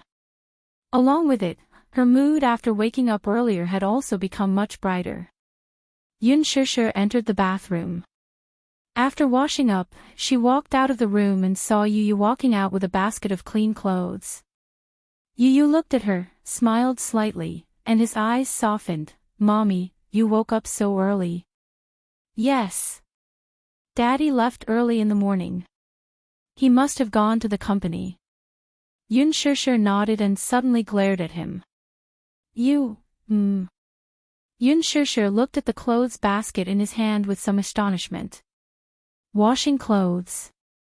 Yu explained, "I woke up early today and had nothing to do, so I washed the clothes. Right now, I'm planning to go out and dry them."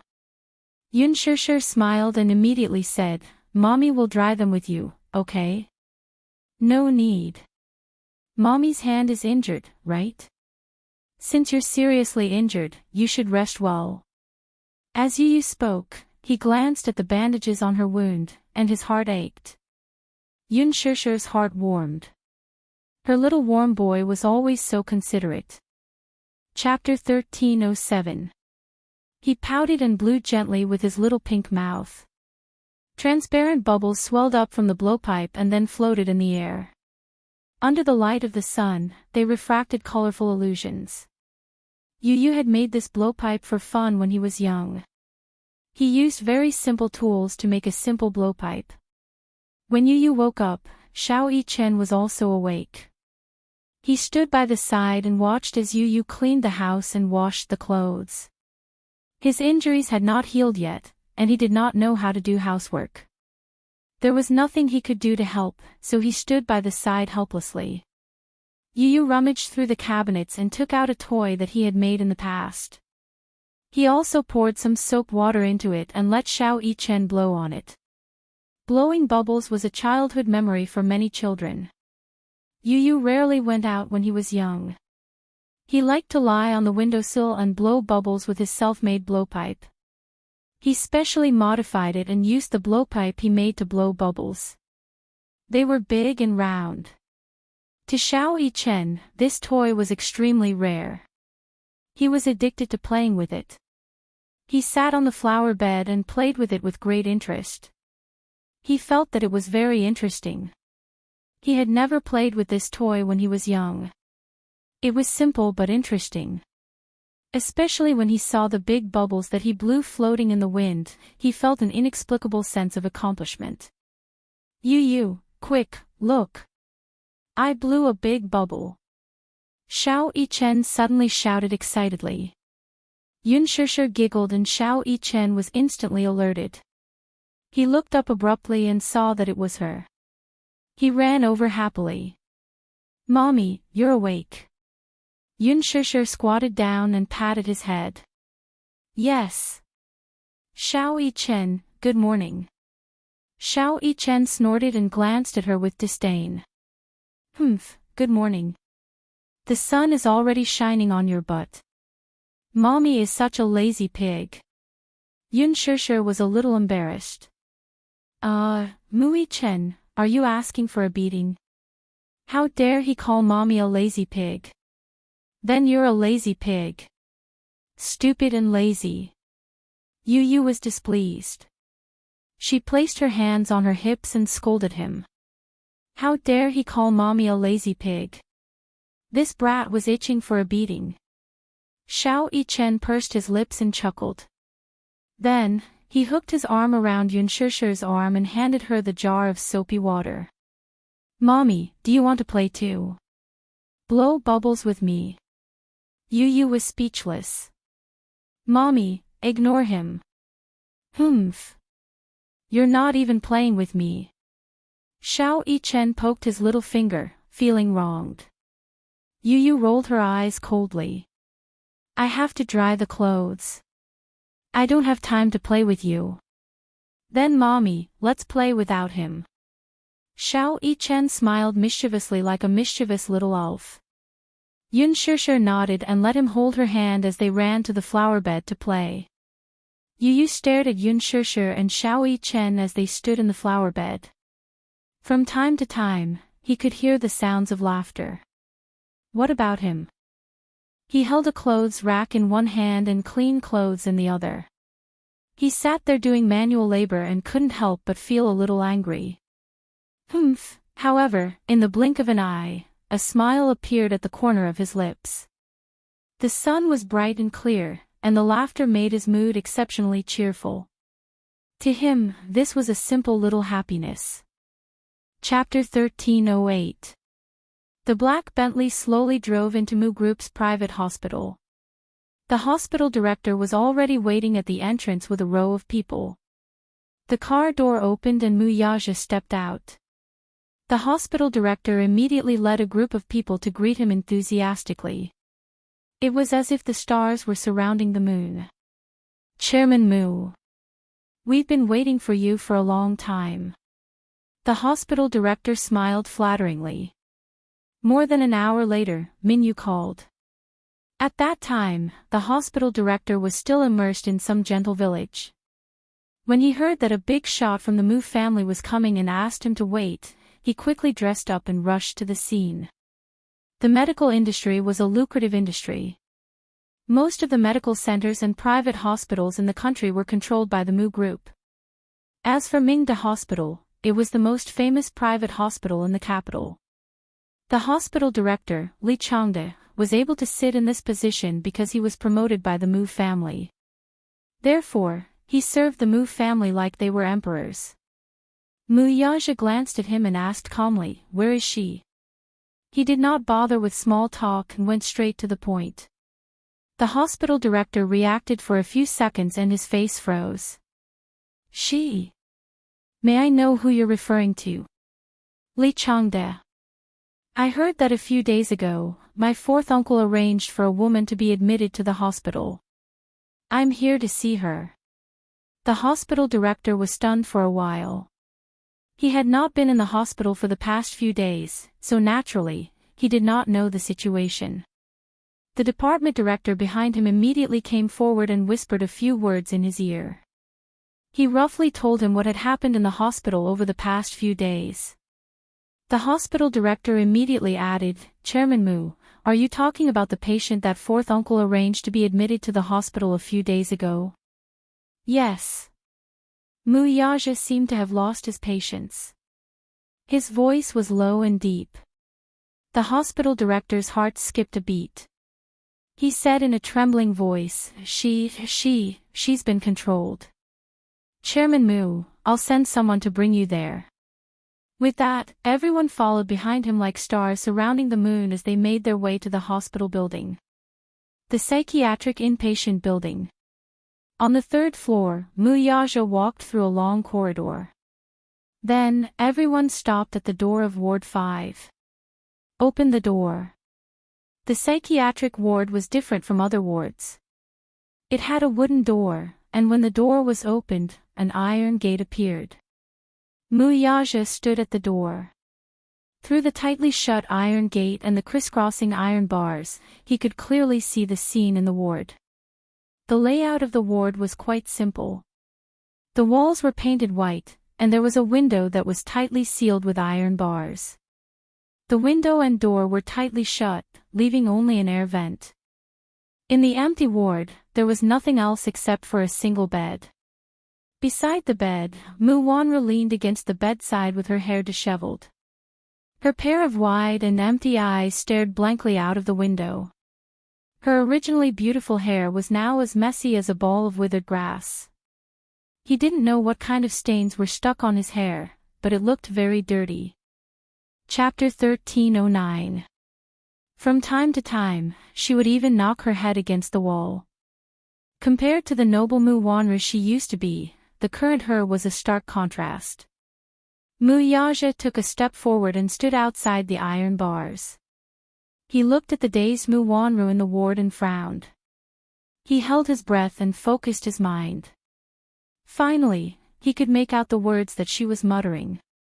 "Child, child, child, child." Mu Wanru's cracked lips opened and closed incessantly. It was as if she had been possessed as she kept repeating these broken words. It was as if she was possessed by a demon. She twirled her hair with both hands. From time to time, she would pull and break her hair. Then, she would pull another strand of hair. Her fingers were trembling as she twisted and broke her hair. She kept repeating these actions as if she had lost all sense of pain. "Ha! Ha! Child! Child! My child! So miserable! So miserable!" She gripped her hair in grief. She was numb as if she had gone mad. Mu Yaja looked at her coldly and glanced at the medical staff behind him. "What's wrong with her?" Minyu frowned and said, "Boss, I heard that when she was sent to the hospital, her mental state was already very bad. After being locked in the ward for a few days, she became crazy." He raised his eyebrows and made a further judgment. "Crazy?" "Yes. Crazy." Minyu nodded and gave him a response. "Was she really crazy?" Mu Yaja narrowed his eyes in disgust. This woman's face was already annoying to begin with. Now that she looked like this, it was even more detestable. Could it be that this woman was up to something again? Was she pretending to be crazy? Unexpectedly, the moment he finished speaking, he alarmed the person in the ward. Mu Wanru raised her head abruptly. When she saw that it was Mu Yaja, she was stunned for a moment. She stopped her rambling and straightened her back when she saw him. The pair of empty eyes finally regained some focus, but they stared at him like the venomous snakes on the branches of a tropical rainforest. Muyaja looked expressionlessly at the pair of eyes that were wide open as if she had died with a grievance. Narrowing his eyes, he saw her suddenly stand up and huddle in a corner for a long time. As soon as she stood up, her body swayed and she fell to the ground again. Her head hit the headboard, but she didn't cry out in pain. It was as if she was really numb to pain. Then, she scrambled to get up from the ground and stared at him again. Suddenly, she tilted her head and smiled foolishly. She pursed her lips and shrunk into a corner, pressing herself against the wall. It was as if the person standing in front of her was a terrifying monster. You. Who are you? Muyaja narrowed his eyes and said coldly, Mu Wanru, don't play dumb with me. Mu Wanru didn't seem to understand what he said. She clumsily said a few words, as if she was struggling to digest his words. Then, like a child with low intelligence, she bit her lips. Did you see my child? Muyaja pursed his thin lips into a proud line and raised his eyebrows. Child. Ah. I know. Chapter 13:10. Muyaja furrowed his brows and turned his head sideways to cast a sidelong glance at his assistant, who was standing behind him, with a complicated expression. What's wrong with her? The nurse next to him carefully observed his expression and said, Chairman Mu, this patient seems to have suffered a lot of trauma earlier and has some mental problems. In short, she had lost her mind. When Mu Wanru heard someone addressing her as Chairman Mu, it was as if the pain in the deepest part of her memory was suddenly evoked. She let out a tragic scream and suddenly stretched out her hands toward him. Her 10 fingers were stiff and twisted as they tightened. Aja. Aja, is that you? Aja, is that you? She suddenly pulled up the corners of her lips, revealing an extremely strange smile. She laughed bitterly a few times, but immediately after, she let out a mournful and sorrowful cry. She cried for a while, then laughed for a while. Suddenly, she screamed and jumped up from the ground. Her feet staggered, and she almost fell as she threw herself towards the door. Bam! Her body and the iron gate made a loud noise. Mu Wanru held the iron gate tightly and struggled to reach out her hand through the gap, throwing herself at him. Minyu immediately put an arm in front of Muyaja and separated him from her. Boss, back off. Be careful that she doesn't hurt you. Ha ha ha. Mu Wanru suddenly let out a series of earth-shattering and shrill laughter. Her eyes widened ferociously as she stared at Muyaja's figure. Her face was like a withered flower and she looked like a malicious spirit that had crawled out from hell. It was terrifying and sinister. Aja, I've been waiting for you here for so long. You're here. Are you here to take me away? Are you finally here to take me away? Without waiting for a response, she cried and laughed at the same time. I've been waiting for you for so long. It's been so tiring. Take me away, okay? Suddenly, she fell silent and carefully looked around as if she didn't see the person standing beside Muyaja. She lowered her voice and said, the people here are all demons. They abuse me, they hit me, they put me under house arrest, they torture me. Can you take me away from here? Oh right. Mu Wanru's eyes suddenly lit up and said mysteriously, Shah. I have good news for you. Muyaja looked at her extremely ugly face and asked coldly, what good news? Hee hee. I'm pregnant. Ha. I'm pregnant, do you know that? I'm pregnant. Mu Wanru suddenly, as if she had gone mad, to her face was filled with joy. Her entire face was twisted with joy. I'm pregnant. God, I've never thought that I would have my own child in my life. Which quack dared to say that I'm infertile? His dog eyes must be blind. All of a sudden, her face froze for a moment before turning pale again. But, where's the child? The child is missing. Why is the child missing? I can't find him, I can't find him. Can you help me find the child? That's our child, our child. He's going to be the head of the Moo family in the future and the successor of the Moo group. When that time comes, I'll be able to become the mistress of the Moo family because of my son, right? Chapter 13:11. Our child. Moo Yaja smiled playfully and cruelly said, "That's not our child." Moo Wanru was startled. The smile on her face froze in an instant. Yes. Yes. That's not our child. Moo Wanru suddenly lowered her head guiltily. From time to time, she carefully looked up at his face. That's not our child. You know it. You know it. She was extremely guilty. Her hands helplessly twisted her messy hair with a conflicted look on her face. That child is mine and Aaron's. Yes, it's mine and Aaron's. Yes. You're blaming me, aren't you?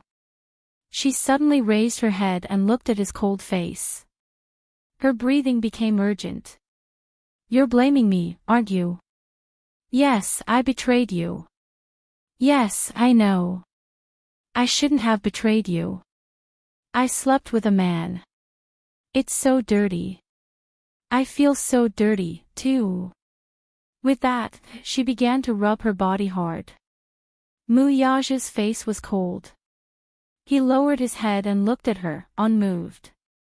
Moo Wanru's voice trembled as she started to speak incoherently. So, you're angry. You're angry with me. You blame me for betraying you, so you snatched my child, right? But I know that I'm wrong. I shouldn't have done that. I shouldn't have betrayed you. I shouldn't have poisoned Grandpa's medicine. I shouldn't have snatched Yunshusher's jade. Yes. It's because that jade is beautiful. I like it, but I shouldn't have snatched it. Moo Wanru grabbed the metal bars again and stared at him with wide eyes. I shouldn't have sent people to kill Yunshusher and Yun Tianyu. Yes. So you're angry. Don't be angry, okay? Let me off and return my child to me. I'm wrong. Moo Yaja remained silent. Moo Wanru was even more anxious now. She reached out her hand and scratched in his direction with all her might. Aja, is my child with you? Did you hide my child? Return it to me. Return it to me, okay? She mumbled that she wanted the child. Moo Yaja asked without turning his head, "Where's her child?" The nurse said, "She just had a miscarriage. The child is gone. The child is gone." Her words were, without a doubt, a greater provocation to Moo Wanru. When she heard this, she was like an ignited explosive. She went into a frenzy. She grabbed the metal bars with both hands and tugged at it. You're lying. You're lying. My child is still alive. My child. Give me back my child. Give me back my child. Oh. The mournful screams echoed and tore through the long corridor. Moo Wanru screamed at the top of her lungs. Due to her excessive agitation and anger, her face had turned the color of a pig's liver. She seemed to have gone crazy as she bawled at the top of her lungs. Return, give me my child. Moo Yaja, you're the one who killed my child. Return my child to me. If not, I won't let you off even if I become a ghost. Min Yu was furious and scolded, "You mad dog. Biting people for no reason." The nurse on duty hurried over and ordered everyone to stand back. She then opened the door. Moo Wanru was about to rush out when the nurse picked up a pillow and gently said, "Your child is here, ? Chapter 13:12. Mu Wanra was called back to her senses. She turned around in a daze and her gaze fell on the pillow in the nurse's arms. It was a soft, white pillow. Mu Wanra's eyes widened in an instant. Then, she rushed over ecstatically and snatched the pillow from the nurse's arms. Child, my baby." The moment Mu Wanra hugged the pillow, she retracted her sharp aura. A motherly gentleness appeared on her face, and her eyes became docile. "Baby." Sob, "Mommy misses you so much." The medical staff behind her looked at each other. Taking advantage of this moment, they quickly rushed forward and swiftly gave her a dose of tranquilizer. Mu Wanra's body trembled violently. Then, her eyes rolled back and her entire body went limp. A few doctors and nurses worked together to lift her onto the bed. Then, they went out and locked the door. From the beginning to the end, Mu Yaja's face was expressionless. He only looked coldly at the crazy woman. Under the influence of the tranquilizer, she was quiet. However, she still hugged the pillow tightly in her arms and refused to let go. There was no doubt that this person had gone crazy. At first, he wondered if she was playing some trick and pretending to be crazy in front of him. But now, he was sure. This woman had gone completely insane. Moreover, he was quite crazy. What exactly triggered her? According to the attending doctor, the patient has been living in fear for a long time and suffered a heavy blow overnight. As a result, he developed a serious mental disorder. Minyu responded to his suspicions. That day, after Mu Wanra woke up, she found out that her child was not saved. It had suffered a miscarriage and even her uterus had been removed. It wasn't easy for her to have a child, but it was gone. This caused Mu Wanru so much pain that she had some self-mutilating behavior. After coming out of the operating room, her condition became more and more unstable. She kept asking for a child. It seemed that she couldn't accept the pain of losing a child. She was pitiful and hateful. Mu Yaja slowly turned around and was about to leave when he saw a figure at the end of the corridor. At the end of the corridor, Mu Lianjue was leaning on a cane with someone supporting him. His back was against the light, so his expression could not be seen clearly. Mu Yaja was stunned. Then, coldness and hatred appeared in his eyes. He raised his head and strode toward him. When he reached Mu Lianjue, Mu Yaja stopped in his tracks and coldly lowered his head to look down at him from above. His face was cold and sinister. Fourth Mu's fourth brother. The moment he spoke, his voice seemed to freeze 1,000 miles of ice. He directly addressed him as Mu Si, not intending to give him any face at all. Mu Lianjue's body trembled slightly as he raised his head to look at him. In the next second, Mu Yaja suddenly reached out and grabbed his throat with his strong and broad palm. He exerted so much force that one could faintly hear a few weak joints groaning. Mu Lianjue was caught off guard by his sudden move. The cane in his hand fell to the ground with a thud. Grabbing him by the throat, Mu Yaja pushed him hard and pinned him against the wall. Chapter 13:13. Mu Lianjue did not even have the time to react before he was pinned down by the other. He heard Mu Yaja call him by his name without any honorifics. Fourth Mu, that was a title that only someone of Mu Linfeng's seniority could address him by. It was clear that Mu Yaja did not intend to give him any face. The moment Mu Yaja saw him, icy fury surged in his heart, and he could not restrain it. This man was too much of a bully. What did he take him for? Did he really think that just because he didn't show his power, he could play with him in the palm of his hand without fear? What a joke! Look at what kind of shady business he had done behind his back. He did not execute him immediately back then because Second Master Mu was there to stop him. He was busy looking for Yu back then, so he was not in the mood to deal with him. Look at what he had done now. He actually sent an assassin to kill a 7-year-old child. Mu Wanru had lost her mind because of the shock of losing her child. What about him? He could see that this old fart had also gone insane. Mu Lianjue was choked by him. The veins on his forehead bulged as his blood rushed to the top of his head. Due to suffocation, his eyeballs bulged out. Mu Yaja, what are you doing? He struggled to spit out a few words from his throat and looked at him angrily. Did he know that what he was doing was treacherous? In terms of seniority, Mu Yaja should respectfully address him as fourth uncle.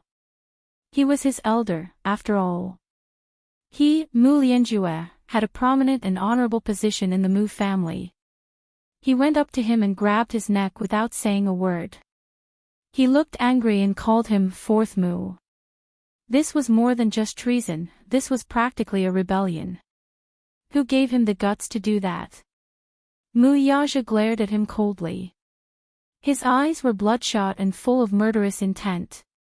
Mu Lianjue could see the terrifying murderous intent in his eyes. It was real murderous intent. It was not just anger. Mu Lianjue's heart was filled with nervousness and fear. He had never seen such a terrifying expression on Mu Yaja's usually cold and calm face. It was as if he was an ancient king who had been angered and turned violent. His pair of cold and sharp eyes were as sharp as an eagle's. What are you doing? Frightened, Mu Lianjue gripped Mu Yaja's wrist tightly with both hands and began to pry his fingers apart. The Mu family had an illustrious background. The Mus would be arranged to serve in the military when they were young. Just like Mu Lianjue, he had also undergone harsh training in the military when he was younger. Even though he was getting on in years, he still had strength in his hands. However, the current Mu Yaja was at the peak of his anger. All the strength in his body seemed to have condensed in this hand that was choking his neck. No matter how hard he struggled and tried to break free, it was all in vain. Mu Lianjue felt increasingly suffocated. His eyelids twitched uncontrollably as he gasped for air. Mu Yaja's grip tightened, as if he could snap his fragile throat in the next second. I've lost my last bit of patience with you. Mu Yaja sneered evilly. His eyes were like the tip of a cold knife as they landed on the man's face, causing him to feel a sharp pain. Chapter 13-14 D*MNU, Mu Lianjue. As soon as he said that, Mu Yaja tightened his grip on his neck. In the next second, he felt the world spinning before his eyes. The excruciating pain in his throat cut off all possibility of breathing. He could only feel that his throat was so fragile that it could not withstand a single blow from the other and would be crushed in the next instant. This brat was bent on putting him to death. He did not leave any way out at all. How heartless. Was he so heartless that he would strangle his fourth uncle to death for a woman and Ibi** starred from who knows where? It was as if he could hear the joints in his throat creaking as they tightened. Cough, cough. Mu Lianjue gradually lost his strength and could no longer struggle. Madness. This was madness. Mu Lianjue glanced at him, only to see a version of Mu Yaja he had never seen before. One was cold, heartless, and exuded a sharp, murderous aura from head to toe. Mu Yaja glared at him with bloodshot eyes. His pair of dark eyes seemed to be filled with a thick fog of viciousness. It was as if he could topple the mountains and overturn the seas and swallow him whole. Minyu hurried over from behind, only to be stunned by this scene. Realizing that things were not looking good, he hurried forward to calm Mu Yaja down. Boss, what are you doing? Mu Yaja was not in the mood to respond to him. He only stared coldly at Mu Lianjue's face. The evil and heartless expression on his face made Mu Lianjue's heart sink into an ice cellar. No, I don't want to die, I can't die. Mu Lianjue kicked him with all his might. However, even when those heavy kicks landed on Mu Yaja's calf, the latter's posture remained cold and still. It was as if he did not care about his attacks at all. Minyu panicked and went forward to stop him. He knew very well that although this was a private property under the Mu group, it was still related to the medical industry and was closely linked to the government. No matter how powerful and influential the Mu family was, if someone were to die here, it would be an unimaginable blow to the Mu family. Min Yu was puzzled. In his mind, his boss had always been calm and astute, and he was able to clearly distinguish between personal grudges and benefits. So, why was he so agitated right now that he'd completely forgotten where he was? Although Mingda Hospital was under the Mu family's name, the